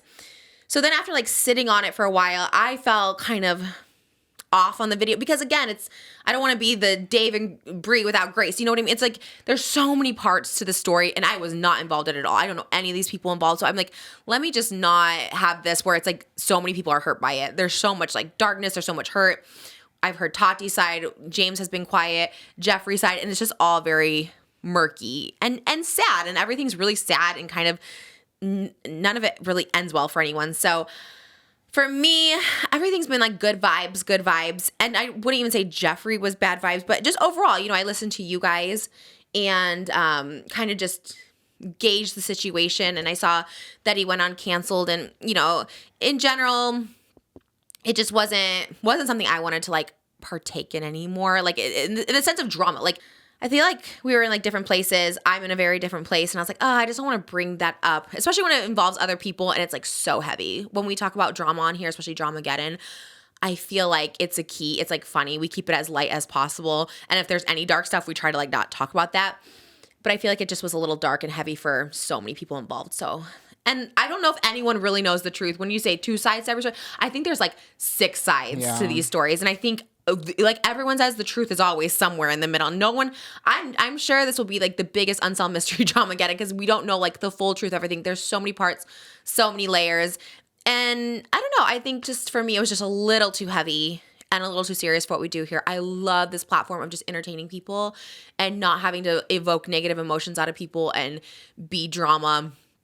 And in a way, I was hoping that for Jeffree too. I think he like understood when I told him and kind of agreed, because it's just like, I don't know if, I don't want to speak for him, but you know, I just don't know if that drama is the look we want or the feel. I don't know. The vibes were, it was fine. I didn't think it was a waste of time. Like he actually apologized to me again for this Vegas stuff, and we kind of squashed that, and it's been squashed or whatever. So to me, that felt good. That didn't feel like a waste of time. It's just too much when like other people are involved and I'm just not fully like aware of the situation. I'm not a journalist. I am not someone who like can deep dive and get all sides of the story. So I was just like not equipped to do that interview. So, and in general, a lot of you guys know, you guys protect me so much in the sense of protecting my peace. It doesn't matter if it was Jeffree or anyone. you guys will always let me know. Hawk Tua, you guys had that intuition too. I was like, let me go on Hawk Tua. And everyone's like, no, Trish, don't go on Hawk Tua. You know what I mean? And look at this. The Hawk Tua scam happened. You know, the crypto scam. I was like, y'all knew. Y'all protect. So thank you. I know you guys want to protect my energy, and I appreciate that so much. And that sometimes I have to listen to that. Sometimes I need to, because sometimes I'm so in my world and I'm just like, no, this will be good. But I like to listen to you guys. And, you know, a lot of people just don't air it. I know a lot of people want to too. And I was like so conflicted, and I don't want Jeffree to feel like it was a waste of time. I didn't think I wasted my time. But we're just like totally different people, and I not in anything bad. We're just totally different people, and you know, different ways of life. But I do think what he told me is he doesn't like want to like relive this drama. I don't want to relive the drama, and I also don't want to be a part of drama or create more drama that doesn't need to be, and rehash these things that have already been somewhat resolved. But no, I appreciate him like coming out. I appreciate you guys literally letting me know what you want to see, because at the end of the day, it's all about the community we create here. And I think it's a safe space. I think it's a fun space, and I like to keep it very light. And, you know, all the people who are Jeffree fans, like, you know, I do think he's at a completely different space in life too. And all the people who are my fans, thank you. And our joint fans, I thank you for that. And, yeah. We'll put it on a hard drive and we'll put it inside of the Birkin bag. Ooh, auction it one day. Yeah. That's the bonus you get. Love that. Okay, one day. It will be like a relic. It will be a relic. Maybe, how do you sell? Remember those things everyone did that were kind of scammy? Was NFTs? We make it like an NFT of it, sell it for $100 million. Anyways, It's that's like it. Casey Neistat with the David Dobrik documentary. This is the new one. This is the new vibe. Maybe I'll trade him and be like, you can get that for this. It will be a piece. It will be a piece of like history that's been out there that'll like never be seen. And it is kind of awful, but also kind of amazing. Don't you love that? Having a little something that will just be like lost in time. Lost media. Yeah. And be like, what happened? Like the last oversharing. Oh, yeah, the last Oh, well, I don't think anyone cares about that as much. I think With all of there's us together. an underwhelming demand for that. But anyways, so that's it. I wanted to like to say that so you don't think I'm like ignoring. For me, I was just like I said, I didn't want to be like bringing it up because I'm like, I'm over the drama. Let me talk about it. You know what I mean? Yeah. But everything, you know, I think, you know, I'm happy with this. I feel good about it. And like I said, it's a lot of stories that like I'm not involved with, and I have no business just blasting it out there. To be honest, I was just like listening to a lot of it because I'm like, Oscar saw it. I'm very much like, I didn't know what to say. I'm like, I was like, what? like panicking in all levels. I was like, okay. Yeah, it was wild. It was Yeah. wild. But I think your intentions, again, going into it, I think were really like valid and like honestly kind of wholesome. I feel like you really just wanted to like tie everything up with like a little bow, you know, and then it just didn't pan out, I think. But I think going into it, your intentions were really like pure, at least, you know. So 100%, yeah. and it's not worth views or anything for me at all to like bring up any negative feelings to anyone or any sort of disparaging feelings to anyone or, you know, people that I put it in the past. That was not mine. Anyways, you can make the judgments as you want, but that's it. That's that. And I asked a lot of people. I showed it to, obviously, Jimmy saw it and Oscar saw it. And I was also awful. I was not my best self. I was very flustered through the whole thing. I'm just like, I don't It's know funny what to say. because like Dramageddon has an entertainment value as viewers just to see it from outside. There was things that were funny and interesting, but when you dive into the actual thing, there's a lot of darkness and like there are actual people and the actual accusations, the actual stuff. The accusations are wild. wild. So then you're like, okay, wait a minute, like I can watch it as a viewer, but I don't want to participate as you know, like getting in it is a very different story. We see the memes of like time and place, and it's like the delivery, everything can be like comedic and funny, but yeah, there's so many accusations from everybody involved, and it's like, whoa, like, and like people are like on their life, like this is what happened, you don't even know about this, and then I realized like, oh my god, this is like something that like I and it's not like FBI should be investigating or it's something. not like we envision Tati or Charles sitting on this chair and talking about it either, you know. So it's But like also I don't know we just them. don't. That's what I'm saying. Like Right. it's not that But the we're. reason I invited Jeffree wasn't for Dramageddon for me personally. It really was. I mean, it was like cute because we like went through it, but it was because like I knew him and we had our issues, and I was trying to be like, okay, look, we can resolve these issues. You know what I mean? Like I just think that was what I was trying to show, was like growth, and then you know. But I listened to you guys and I listened to Heart, and I told Jeffree it wasn't airing and all that stuff like that. So I think hopefully it's all good, and definitely not inviting Tati or James on. No offense. I don't know you, but also I hope you're well. Hope everyone healed from that. That's a lot. That's a lot. Yeah. That's more drama than I've ever been. Like, that is actually, because I've never been in drama with really people. It's more drama by myself. But that's why there's so much entanglement. But Yeah, and also like Trisha knew like literally because we filmed Patreon right after, and literally the whole time we were filming Patreon, like you were still reeling from it, and so like literally I think your gut instinct from the jump. By the way, it wasn't like we saw it on cancel. Like no, like literally no. I was a witness to the internal conflict the second the second it happened. Yeah, it was a lot. It was just like a lot, and you just feel that. That's very true. Yeah, that's a good point. Yeah. And even Tana was like, we'll let you post it first. And I was just like, at the end of the day, I was just like, I'm just not going to post it. But it was also, ours was a very different interview than cancel. That was very different. And it would have been, it's fine. It's out there. Go watch the canceled one. Yeah. But I am neutral. I'm here and neutral. And even when Tati and James are kind of just like washing my hands, I'm like, honestly, I don't know. I don't know. Too much. Yeah. I like the campness of it. Tati on live and Jeffree on live. Maybe we'll see them battle one day. I don't think much more can get salacious between now and filming next It's Hot the Topics. holidays. Come on, everyone. Take it easy. Yeah, we'll just do a cute recap. I'm going to have everyone bring their favorite 2024 either moment in their life or pop culture moment. And then I think we'll do 2025 predictions with everybody. And just it's going to be fun. It's going to be a pajama party, I think. Yeah. Yeah, you know that? Okay. We'll do a cute pajama. Do you wear pajamas? No. Oh, Are you going to buy pajamas? Yeah, I'm going to get pajamas. I'm going to give the aesthetic, I'm curious to know, Moses not in here, but I'm curious to know what he would, because he doesn't like to be seen in public with like pajama pants or sweatpants. Oh, I forgot about that. Yeah. He so likes I'm a jean or something, I right? feel like he's going to wear jeans with like a gesture trade, but I'm going to try and make him get my favorite pajama pants. He wore one pair of pajama pants for the first year of us dating, Christmas pajama pants all year round, and he still wears them. He still has them. And there's like one pair of pajama pants he'd bring over to the house, and I was like, wow, he's feeling comfortable because he's wearing his sweatpants around the house, and he wears them every day, but he probably won't wear them on. But they're just like really old pajama pants, but we'll see if he does. I know my mom and sister are excited. I'm excited. Jimmy and Isaiah will be joining us. But first, coming up is IYLA. She is my producer and writer for my new song, Mother, that's going to be premiering today, right after this podcast, 12:30 Pacific Standard Time. I'll be in the live chat. It's called A Mother, and she will be joining us shortly. All right, and we're back.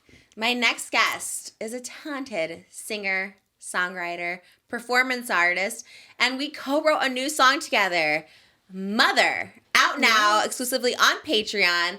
Mother herself, Yes. IYLA. Hi. How are you? I'm good. I feel honored to be here. I'm so excited. Oh my gosh, I wore my pink. I love it. No, you're very pink though. Your aesthetic is Yes. pink too. It is, but Yeah. you're the queen of pink. Oh my gosh. So we're queens together, mothers Yes. together. Mothers. I haven't seen you in since before Thanksgiving. We shot the video. I know. Recorded the song. We wrote the song, recorded the song, shot the video all within like a couple days. Literally. Yeah. You're It was amazing, by the way. Thank you. I was so impressed with you. I'm already I'm a Trisha stan. Oh. But I was more impressed with you after I left. Like I was telling Kate, I'm like, oh my gosh, she's just amazing. Like you picked up everything so fast. You were just like so loving and like you're was just honored. you. Thank you. I was intimidated. I was honored. I was all of it. IYLA and Katis, you're the producer on the song, but like your Yes. producing partner, you would say. Yeah. We do all of my music together, and he's amazing. Yeah. He's great. It was so much fun.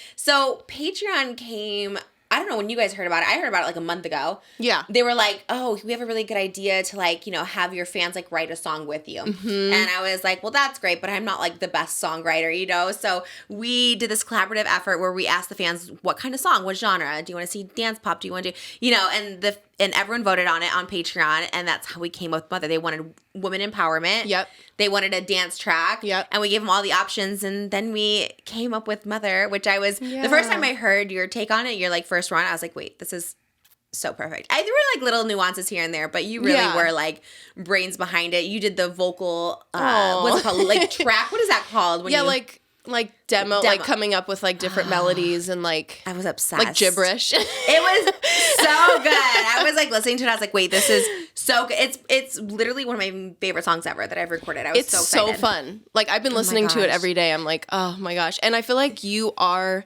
mother, and it's so in so many different ways. Like obviously you're an amazing mother. We all get to witness that. And you also are like mother of the internet. You're like you know what I mean? Like Yes. like what better title for you? Yeah, it was a perfect song. And I feel like it is, you know, a term you get used so much, but like listening to the song and listening to the lyrics, it is a very empowering song for everybody. And it was so much fun. Everyone to record. can be mother. Everyone is mother. It was so fun. We were like in the recording studio. And it's like nerve-wracking because we had Patreon there, so they're kind of documenting the journey of like writing the song. But instantly we connected. Yeah. Like instantly. I was like, I saw you and I was just like, oh my God, you're very like ethereal. There's like something just like radiating about you. How would you describe like your style, like as a person and as an artist? Is it like the same, or do you think there's like Hannah Montana vibes? Oh my gosh. Okay. So I would say a little of both. I think I'm like as regular as someone could be. Really? Like I'm a Taurus. My birthday's May 6th. I think our birthdays are close. May 8th. Yeah, I don't know if I knew that about you. Yeah, so I'm like very like I love my comfort, right? I think as an artist is where I feel like I'm kind of like socially, you know, not awkward, but like socially aware of my awkwardness. No. We love that. But I as IYLA, I'm like able to really put myself in my music. So I think that's kind of like the next, I don't know, like next level of me in how I really like share my feelings and stuff. So it's kind of a mix of both.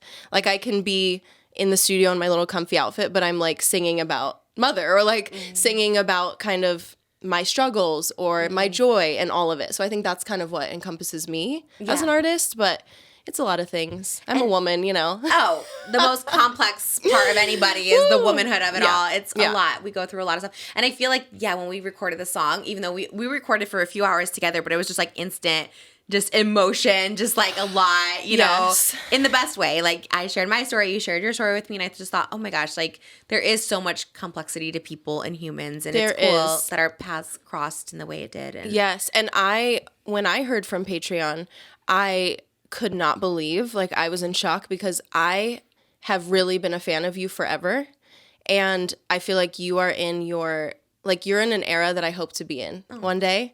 And you cries. No, but you tissues, no.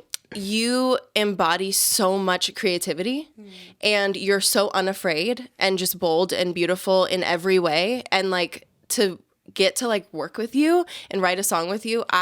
So my mom passed. We talked about this when we met. My mom passed a year ago. I can't believe that's even real. But she passed a year ago, and she introduced me to you probably 10 years ago. And I know everyone says this to you about their mom. You made me cry again. Oh my gosh. But my mom saw like herself in you in a lot of ways. And you just, I can't even, but you really had this presence. I think the first video she showed me of you was like showing what was in your shower and like, these are my products. And like, she would go out and we would get the products, like that kind of thing. And she was really young, and my dream, like I have gotten through the last year with support of friends and family, of course, but like she was my soulmate. And I watch Just Trish every episode because it's a beautiful distraction for me that gets me through the worst. I'm in the worst time of my life. Like I'm smiling and I'm here but I think there's bigger things at play. And I just know this has her like written all over it. Gosh. I can't believe it's even, and then it's called Mother. Yeah. Is also.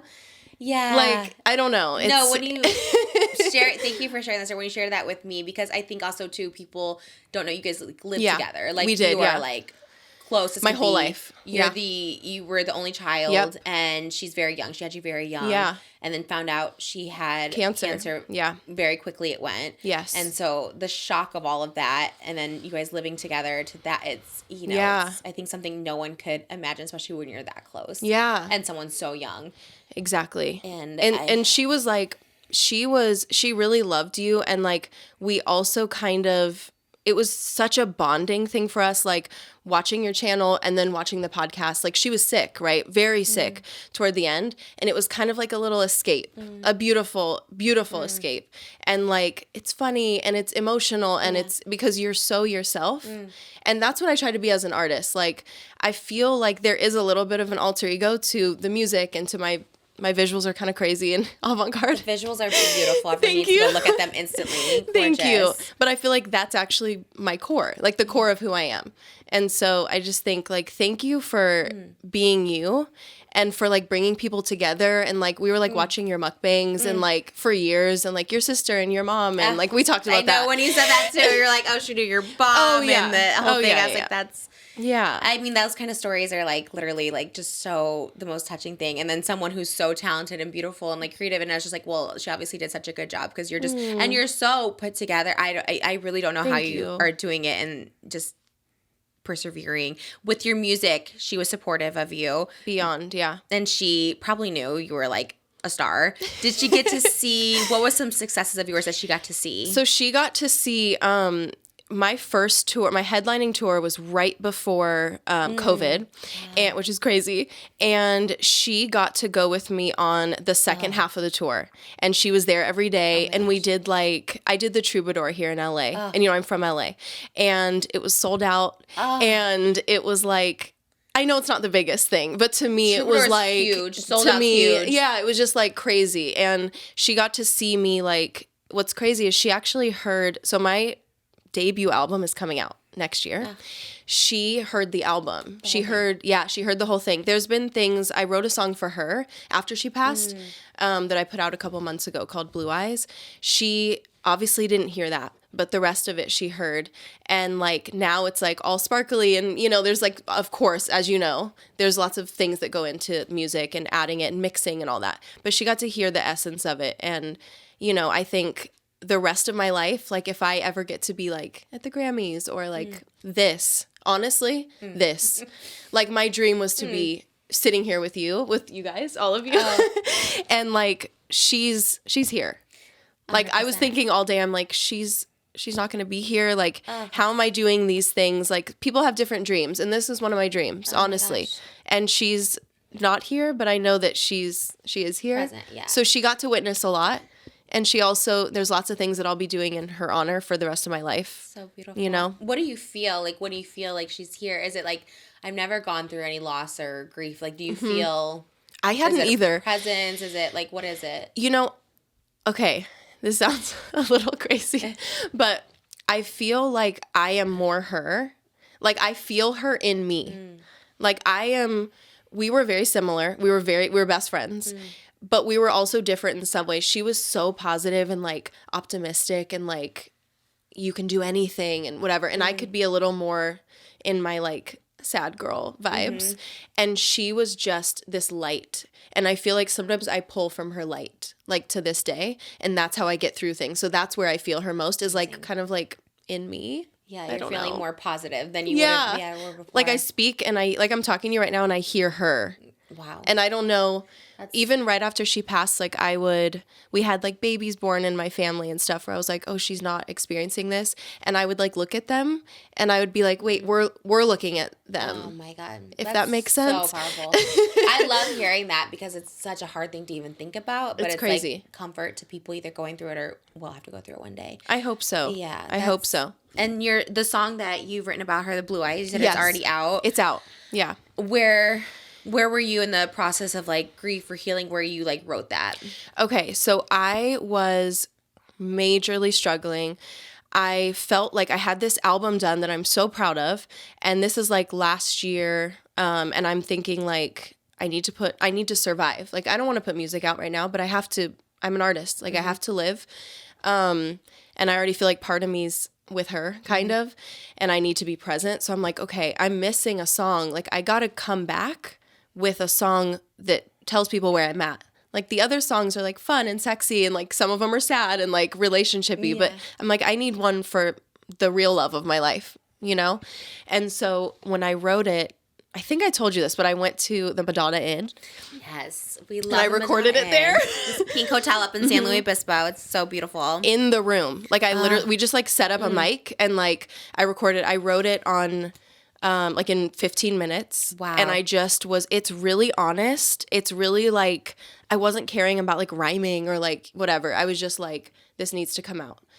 So I wrote the lyrics and I just kind of, it was kind of like a love song to her of like, you know, we'll get through this together and like her love transcends this world and whatever the next is. And like, amazing. Kind of here I am. And there's even parts of the song where I'm kind of like teary and crying. It's not, I just sang it down. I didn't do like, verse, chorus, you know, it needed to just be like raw. Did you record at the Madonna Inn too? Yes.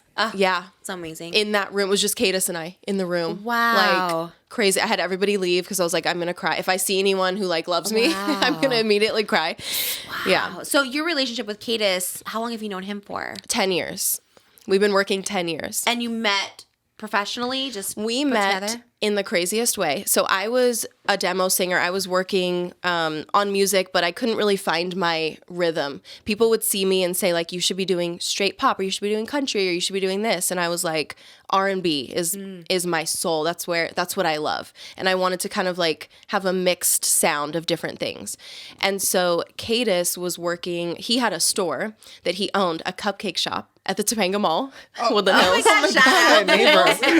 Isla's a Valley girl. Like Yes, us. I am. We Yes, love, and we're me too. Valley I'm girls. here there now. Yeah, of course. For like 10 years. But we love Woodland Hills. Shout out. Topanga Yes. Mall. So He had a cupcake store there? yes, That he owned? He and his wife. Yes, they owned a cupcake store. It was called Cupcake Stiletto. Ooh, I love a cupcake. It's not there anymore. It was mini cupcakes. Oh. So everyone who worked at this store was like in the industry, like actors and like singers, because it was a flexible schedule. He's a producer, so he understood. Oh, I love that. And so I'm telling my friend, one of my friends worked there, and I'm like, you know what? This music stuff is like, it's hard, and I need a job. Like, I need to actually make money. I need to live. And so she's like, well, my friend owns this store. And I'm like, okay, Topanga Mall. I'm going to run into a lot of my friends from high school that are like, you're not making it as an artist, which I did. Oh my God, yeah. But anyway. You're like, I did not look at me. Yeah, I'm like, here's a cupcake. Headlining door. See you at the Troubadour. No. I love that. Yeah. But they so anyway, so I go in for an interview and he's like, okay, like we sit down and he's like, so you're an artist? And I was like, yeah. He's like, come to the studio. So I get the job. I worked there for 2.5 years and we built the music. Like we would work at night at the studio. No way. I worked at the Topanga Mall during the day. And then we created the sound. And then my first EP came out called Warren Raindrops. And that was in like 2018. And I had a song on it called Juice that like really took off like almost immediately. And then it's just been a hustle since then of like, I've put out EPs and like we've been working and finding the sound and, you know. So how did Juice take off? How did it? I think, so my video was really like out there and like, I always felt like the video needs to, I know you relate to this. I love the video. I think the video first. They're so important. Yes. The video, I'm writing the song and I'm like thinking of the visual, but the video has to like tell the story. Yes. And I was a brand new artist. I still feel like a brand new artist in some ways, but I was like, I need to show people like my vision for this because it was kind of an R&B song, R&B pop song. And I was like, I want to do something really different and just like colorful. And like, there's a scene where like, there's like paint coming down from me. It's just a lot. My mom was an artist. My mom was creative. I'm just like, you know. Oh, did she help you with the concept everything. and- wow. She's just like, she was there through everything. And like, She's and I have a great involved. team too. Right. And like, I would have these crazy ideas and my mom was always like, my like champion. She'd like, I'd be like, oh, I have a little bit showing. She'd be like, you could show more. You know what I mean? Me as a mom, for she'd be like, sure. you're young, you're beautiful. Like she was course. just like the I love most, that. the opposite of a mom who'd be like, Yeah. you know, like No, cover up. real moms know. We're like, we want to look like that. We wish we looked like Yes. that now. Like, show it while you can. Exactly. Yeah. So she was like my biggest champion in every way. But yeah, so I think Juice just kind of like, there was so much love and it was like grit and the video is really cool. Like I have to say it's really cool. And it was like super low budget, just like, you know, doing my artist thing and like it took off. And then I signed like to a distribution deal so I could own my music because that was a big Wow. thing for me. That's huge. I was like, to I'm own your owning own. this. Yeah, I still do all my stuff. Wow. It's a longer grind, I would Yeah. say. Yeah. But I feel like I have a beautiful, supportive fan base that loves the music and like I don't know. I just feel, especially since my mom's passing, like I used to put stuff out and be like, I hope people like it, or like, do I need this? I need this hit record. You know, the label's always like, we need the hit. And I'm like, I get to write music and be an artist and like make crazy videos and like dress up, and I think like I'm okay. Like if everyone loves it, that's great. If more people love it, that would be amazing. But I also am so proud of it. And like this album coming out, I need to send you a link, like a private link. I would love. Can you say the name of it? Yes, I can. Okay. It's called Weeping Angel. Oh my God, gorge. Beautiful. And have you shot thank the you. cover? Not yet. I do have a lot of visuals done, and the single Strut that's out now has kind of the theme. It's like the veils, and like it has this kind of, I don't know, I feel like there's like a dichotomy with human beings where there's like none of us are just this one thing. And so Weeping Angel kind of represents that to me. It's like I might be like in my sad girl, like I'm in a really hard time in my life, but like I can also rise above, and I can also try to be an example of like that grief is really, I was gonna curse. Grief is really hard. Really hard. It is. Yeah. And so is life, even if you're not grieving. And there's also different kinds of grief. And I think this album will be that. Like this album will be a mix of those really strong feelings, and like Blue Eyes is on the album. It's the last song on the album. But it's also like, there's also some like sexy fun, like I'm going out and I'm going to be okay and I have to live life because my mom was beautiful and I need to like embody that. And, you know, I'm lucky to be alive. That's how I feel. So, and the veils are part of that too. Like the veils, when she passed, I was looking into like, what is, you know, I was just reading everything about grief, like grief and mourning, and how do I survive this? Because often it feels like I can't survive this. She was my everything. And I saw this thing about that in Victorian times, they would wear veils as a sign of mourning so that when they went out in public, people would know that they're grieving. They're going through something. So it's like, oh, they're okay, you know, like, and I was like, oh, I like this. Like, this is something that kind of feels like it's like a little protection or something. I don't know. Like letting people know. And even though no one knows that's what it's but for. I love that. It's so beautiful because it is so beautiful. And to me, I thought it was just like an aesthetic choice because it's so beautiful and it's very ethereal and very just gorgeous. But like hearing that part of it, it does, like you said, the protection of it, and also like letting people know, because that's like a saying, right? Is like, you know, we shouldn't, like, you don't know what anyone's going through, so you shouldn't like judge, because would never know meeting you because you are so light and bubbly and you're so fun. Like I would never know everything you went through and then the closeness of that relationship. So it is also like a sign to be like, I'm also going through this. But what you said about watching the podcast being a distraction, I feel like this album is like a perfect for that, for people who also, because like you said, it's, you know, having that song about your mother is like so beautiful, but also living life is such a beautiful thing. And she embraced your sexiness and happiness. And I think that's, and is that what Strut you would say is mainly about? Yeah. Strut is like, I literally say swallow my tears down in the club. Cause I'm like, I'm like, listen, you gotta, and we're all going through stuff. Yeah. Like, and like you said, you never know what somebody's going through. Yeah. And my mom honestly hated sad music. Really? So she's like, I want to listen to something sexy. Yeah. She was like she would have, she wants a fun song. Like I put Blue Eyes out and I was like, love you. And then for you, inside, it was for me. Yeah. Inside, I was like, she would hate this. You're like, let me it's so sad. She'd be like, next, where's Strut? Where's the others? Where's the rest of it? Like she wanted the fun, like, you know, whatever. So I want to honor that too, because I want to, humans, we're just so complex, and like we're always like, I hope I have kids one day, and that would be like the light of my life, and like watching you go through that, oh my gosh, like beautiful. And also it's gonna be so hard. Like my mom's not here. Like what? So trust me, every little thing has that, like there's that in everything. But I think it does motivate me to like find the good, because she, of anyone I've ever met, she found the good. She found the good. And that's like the most beautiful thing. And you have so much strength to like, I guess you don't have a choice, right? But you do have so much strength to be like, I'm going to have kids and not knowing my mom won't be there. I mean, it's so scary, but you're so like strong. And it's, the way you write is so beautiful. Have you written for, I know we wrote the song together, but like, have you written for other people, or do you mostly just do your own? I mostly just do my own. I think for me, I mean, you're a whole other thing. Like, so I'm so honored that to write with you. I'm like, I don't want to write with anybody else. It was the best experience of my life. Truly, like writing together was so. I've never written with another female, and it was like this instant connection. Same. Yeah, it was great. It was because Paytas is also like just so cool and chill and laid back. So I was like very intimidated. But then he's very giving man. He's giving man for sure. But love, you're giving very much like.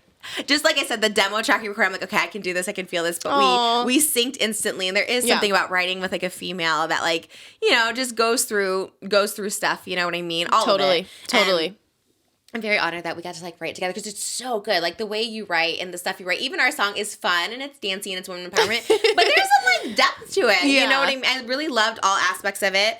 I love singing it. Yeah, I just felt like I just felt empowered singing it. And it was like a lot of, and mostly it was a lot of Isla's words. I had my little bit like, maybe we could do this. Oh my gosh, no. The overall foundation was your work. And, you know, obviously our fans chimed in too, but it was so fun to watch you work and just be collaborative because you are so talented. You have to listen to her voice. Her voice is like insane. I think your look is like so beautiful. A lot of people might think it's like a gimmick because like, oh, maybe she does that. But that's like funny. Your talent is actually, you know what I mean? Thank you. But her page is beautiful. Your tears are like rhinestone tears sometimes, which I think is so beautiful. And thank you. I think crying is a beautiful thing. I think more people should show that. And I think we both cried the day that we. I mean, I didn't tell you I cried. Did you? I was crying. I'm like, you mentioned you cried. I mean, before you got there, you said you cried. Oh yeah. And I was like, same. That was an emotional day for me after too. And I was trying to ask her. I was just like, I had a lot of emotions. It was very weird because the song is very fun. By the way, you should go check out the song. It's me like delivering fast food in a pink Corvette. Like it's fun, so fun and camp, but it was like weirdly emotional. I guess like writing songs and just like singing. It's a lot, and singing in front of people for me is very hard. I told you I was like, I don't sing in front of anyone. Like you know, except for a tour, but okay. Except when you killed. I was in the audience, by the way. Oh my God! Thank you for coming in Thousand Oaks. Yeah. What do you mean? Thank you for coming. Shocked. I was honored. I tried to buy tickets and it sold out. Oh, and I was so happy you wanted to come. That's wild. Well, I'm glad it like worked out. It was insane. And by the way, I don't know if I'm sure everyone's telling you this, but everyone was standing the entire time. Like there's standing ovations, and then there's Trisha Paytas just standing. You know what I mean? Everybody literally did that at every show, and I was like, it's a seated venue. And I was like, y'all can sit. No, we're not gonna sit for you. Why we're standing. I'm too tired to stand. I need to sit. You stood on stage the whole time. I was the most energy. I'm out of breath. I'm all of this. You were amazing. Do you dance with your? Okay, so you're like a dancer too. Yeah. And how do you get the stamina? I guess you're just I don't know. No, I'm not. I don't know. I think it just takes so much practice. But then like singing with like you were singing. I was, you know what I mean? I was doing something. I don't know. No, like, I don't know. Like, some people would have, like, the track and they're, like, doubling and, like, whatever. Like, you were giving vocals and dancing and talking. You were talking so much that I was like, you're going to lose your voice. I have to fill in the time. I can't do a full Eras tour of 3 hours of me singing, which would be wild. And I also thought, like, I was so impressed with, like, you did a full, like, you were up there for an hour and a half. Yeah, I really tried. What do you mean? I thought it was going to be, like, you were doing... Like you really like the stamina. No, the stamina was not there. Maybe if I do more shows. It was there. I haven't toured like probably since 2019. I haven't done any shows in so long. So, but doing this music video with you, I was like really inspired again. I was like, wait, this is so good. And I love it. I love that it's like Patreon brought us together. I was like so weird and like kismet because the whole thing to me at first I was like, I'm kind of confused, but I love doing music videos, so I'm gonna do it. And then the whole process was and recording in that room was interesting. It was the biggest recording studio ever, and I was just like, y'all don't understand. I'm like in a hole most of the time. Like, but me too. I'm in the living room. I'm like in a living room doing this, and it's way more like I was like nervous for you because it's scary to be like. And there were like 6 cameras. There was 6 cameras. It's production. Everyone's like on stable cameras. Yeah, there's a director overhead. Just anything that needs to be. I'm like, you don't understand. So it was but even for me, like, and I'm recording all the time, and that's literally all I do. Yeah. I was like, this is scary. This is scary. I was terrified. And then I had on, I was literally telling people that, and I had on my mic, you know, like under my shirt. And I was so like excited and nervous to meet you that I was like, all they're gonna hear on my mic is like boom, boom, boom, boom. I was literally telling my management, I'm like, I don't know, I think I messed the audio up with my nerves. But well, I'm so glad you had told me that because it made me actually more comfortable because I just thought like these people are probably like, who is this person? Like, I don't know. Patreon just gave us this random person. So No. I was happy when I found that out. I was like, okay, it's good. And it ended up being Patreon really loves good. you, by the way. I love Patreon. They're great. It literally was like 100 people on the set of this music video. And I was just like, I remember walking in just immediately terrified because Moses wasn't with me. I'm by myself. I'm just like, and I couldn't believe that you came by yourself. Yeah, I come everywhere by I was myself. like, she's a legend. I pictured like a posse. I have no posse. Moses is my posse, and when he's not with me, I'm by myself. I'll be your posse. I'll go everywhere. Oh my god, I would be your posse. I would love. When's your next live shows? I would love to come to I yours. don't know. I'm thinking a tour probably in spring, like after the album's out and has kind of like done its thing, maybe. That's so gonna be like so good. May, around our birthdays. I Happy love birthday it. to us. Yay, Taurus babies. I would love to come see your tour. Are you going to do a video? You're going to do music videos for all your songs? I think so. The label says like a song has to blow up before we do a video, but I'm like, there's visuals though. Okay. There's visuals. There's just not like a full length video, but just blow the songs up. Yeah, go stream it So I can make a video. Strut. I want to see a video Yes. for Strut. I need to see a video for Blue Yeah. Eyes, which would be so beautiful. Yes, and it's going to be, the full album will be out early next year. Yes. Top of next year, which is going to be, and do you have a full rollout plan for it? Yes, Yeah. but I think there's always like I always want to be flexible. Like Yeah. there's songs on there that are like my personal faves that everyone else is like, this is just like, and I'm like, maybe it'll blow up, and then we'll TikTok. switch the game. How do you feel about TikTok? Okay, this is As how a I feel. musician, as an artist? I actually love TikTok. Okay. I have so much fun like looking at people's TikToks. My thing is that I am kind of like, I'm an artist. Yeah. I'm like a creative. It's hard for me to like be on TikTok. Like I haven't found my groove, but I'm doing my best. I'm putting everything that I can into it, and I hope that like it survives. So are you putting stuff out? Yeah.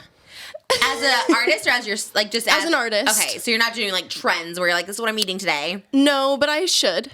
I would love to see what you eat on today. That's kind of everything. I should be doing that. I think that for me, it's hard. I'm trying to find that blend between like the human side of things and then like the art, because I feel like I've always loved artists that are like Alana, right? Or even like, some of the greatest of all time, but like a Beyonce or like a Frank Ocean, like they're kind of more mysterious, and it's like they put themselves in the art. And now I'm trying to learn how to like put myself in the world. I don't mind it's just that, my art. I like Very both. opposite. Right. I think people like my art because of me. Like, Trisha eats a burger. Like, when my show, what is it's Trisha amazing, doing? but It's like, is she eating on stage? We don't Yeah. know, but we're gonna support it. But I do love, especially when you have so much talent. It's very like Chapel Roan too, right? Like she has that her persona, and it's great. And then people don't know her necessarily, but they know enough of her through her music that they support it. So I do think there is something really beautiful about that too. It is That's very opposite very of me, but I love it because I don't think there is enough elusiveness. Sometimes people are too much out there. Yeah, the you blend know? is important. Yeah. Like I'm trying to find that blend, and then it's also like if your song blows up on TikTok now, that's what the labels want. That's what everyone wants. Like, oh, it needs to be TikTok. And I feel like while I love TikTok, like to scroll endlessly and like, all the things, I'm also like I want the music to be timeless. Yeah. Like I want it forever. I don't want to do something because it's like cool on TikTok. Like I want it to be cool on TikTok. Please. And timeless. Yeah. Please. And also timeless. Yes. And like beautiful and wonderful and like epic and like, because that's the artists I love too. And I also love like the fun TikTok songs that like you don't think that come back from like 10 years ago. And like, I don't know, like my song Juice could do that. Who knows? Like, oh, is it up? Do you have all your music up? like it's all up there. And like, I'll get things now where I'm like, I had another song called Strings, and like, I'll get things all the time where it's like, people just discovering strings because of things like TikTok. So I love like I using support the it. sound. I'm gonna use all your sounds so it blows up. 'Cause No, I'm I would so die. excited. No, I would die. Especially I like would these die. new ones. It was nice knowing. No, I am 100% because you are such like a beautiful person. But like again, your like songs and your artistry is like so beautiful, and it does make me like sad that it's like this world of TikTok where it's like people with. I don't know, it just because it goes viral, they get to be big or whatever, you know what I mean? And it's like someone who's worked so hard for 10 years. But I do think you'll have it both. You've worked really hard, so you will get that big pop off. But I also think TikTok could work a lot in that favor because social media is great. I think so too. And I think like we've seen some of the greats right now that are inspiring to me, like a Sabrina, right? Or a Chapel. Like they have been artists. They've had 6 albums, Sabrina's had 6 albums, I think. Yeah. And like Chapel, like we all have been hustling, and there's no such thing anymore as like the brand new artist that just blows up. Totally. We're all 10-year artists. It's just the time, and when you're different and you you're like so intentional and you're not trying to follow the trends and you're not trying to like fit in a box, it takes longer. Yeah. It just does. And like, I'm okay with that. But it'll pay off so big. I mean, you obviously are doing so well, but I think it's going to pay off so big. Thank we should you. definitely do a TikTok before you leave to one of your songs for sure. I feel like it should be Strut Please. probably, right? Okay, yeah, yeah. that'd be so good. I cry. Oh Like, my- okay, but- I'm a crier too, girl. I cried with you all the time. Like the first day we met, I was like, I'm about to cry. And it wasn't even when the cameras were on. I was like in between. I was just like, oh my gosh. I was just like, and then we had to go record this like, you'll like believe it, but a song, and I was just like, oh my god, we just had this emotional moment. All of a sudden, I'm like, mother. And they kept telling us like, oh, you can have a break. Like we had a break every hour because we filmed for an hour for like 6 hours. Yeah. And they'd be like, you can have a break. And we never took a break, by the way. We just talked the entire time. Yeah, no, I loved it. And that part to me was like the most important part is like our connection. Like I didn't know, you didn't know. And then when we got to like talk and have a connection and all the stuff you said. And the stuff when you talked about your mom, but then also like my mom, because we're like so close and that we're like, we're just all perpendicular to each other. It was very beautiful and very wonderful. And I'm so excited for everything. I can't wait to do our little TikTok together. And if you guys want to check out our new song, Mother, it's on patreon.com/justtrish. The music video is so good. The song is so good. The you audio killed was, it. Everyone was like, this audio, like literally Oscar heard it. You were just like, you heard it? Just the same. I just heard like the teaser, and even like all like our viewers and stuff are so excited for like a pop anthem Trisha moment. It's been a second. It's been a second since you had a pop anthem. I don't know if I ever had one. Bye. This is the pop anthem. Bye. And it's huge. It's huge. It's thanks to Patreon. It's thanks to my patrons, my Patreon members, and huge thanks to IYLA and Kaytis, of course. You're an absolute doll. Angel. You're a doll. I love you. Everything about you. I support. I am truly your number one fan. And I really do feel like it's a moment where I feel like you're going to blow up so big and I'm so honored and lucky. We're going to be bragging about it for years. For like, years. She was here first. I tweeted Rachel Zegler in 2014 and I won't shut up about it. I know. I was like, I'm like, stop. Like, I don't watch every episode. I'm like, actually, I knew about her first, and I'm like, I know you've been around forever, but I just know it's gonna be like you're gonna have such a moment, and your mom will be there, and I'm so excited to be there with you. And thanks for coming on the podcast. Thanks for helping me write the song. Go check out Mother, patreon.com/justtrisha. Check out IYLA everywhere. Her visuals are beautiful. Her new album, Weeping Angel, coming top of next year, and hopefully a full-on tour. Yes, definitely. To see it. And I wish we could check out those cupcakes at Topanga Mall, but I guess it's not. Cupcake stiletto. R.I.P. Sounds so good, but we love you guys. Thanks for watching this episode, Just Trish, and we'll see you in the next one.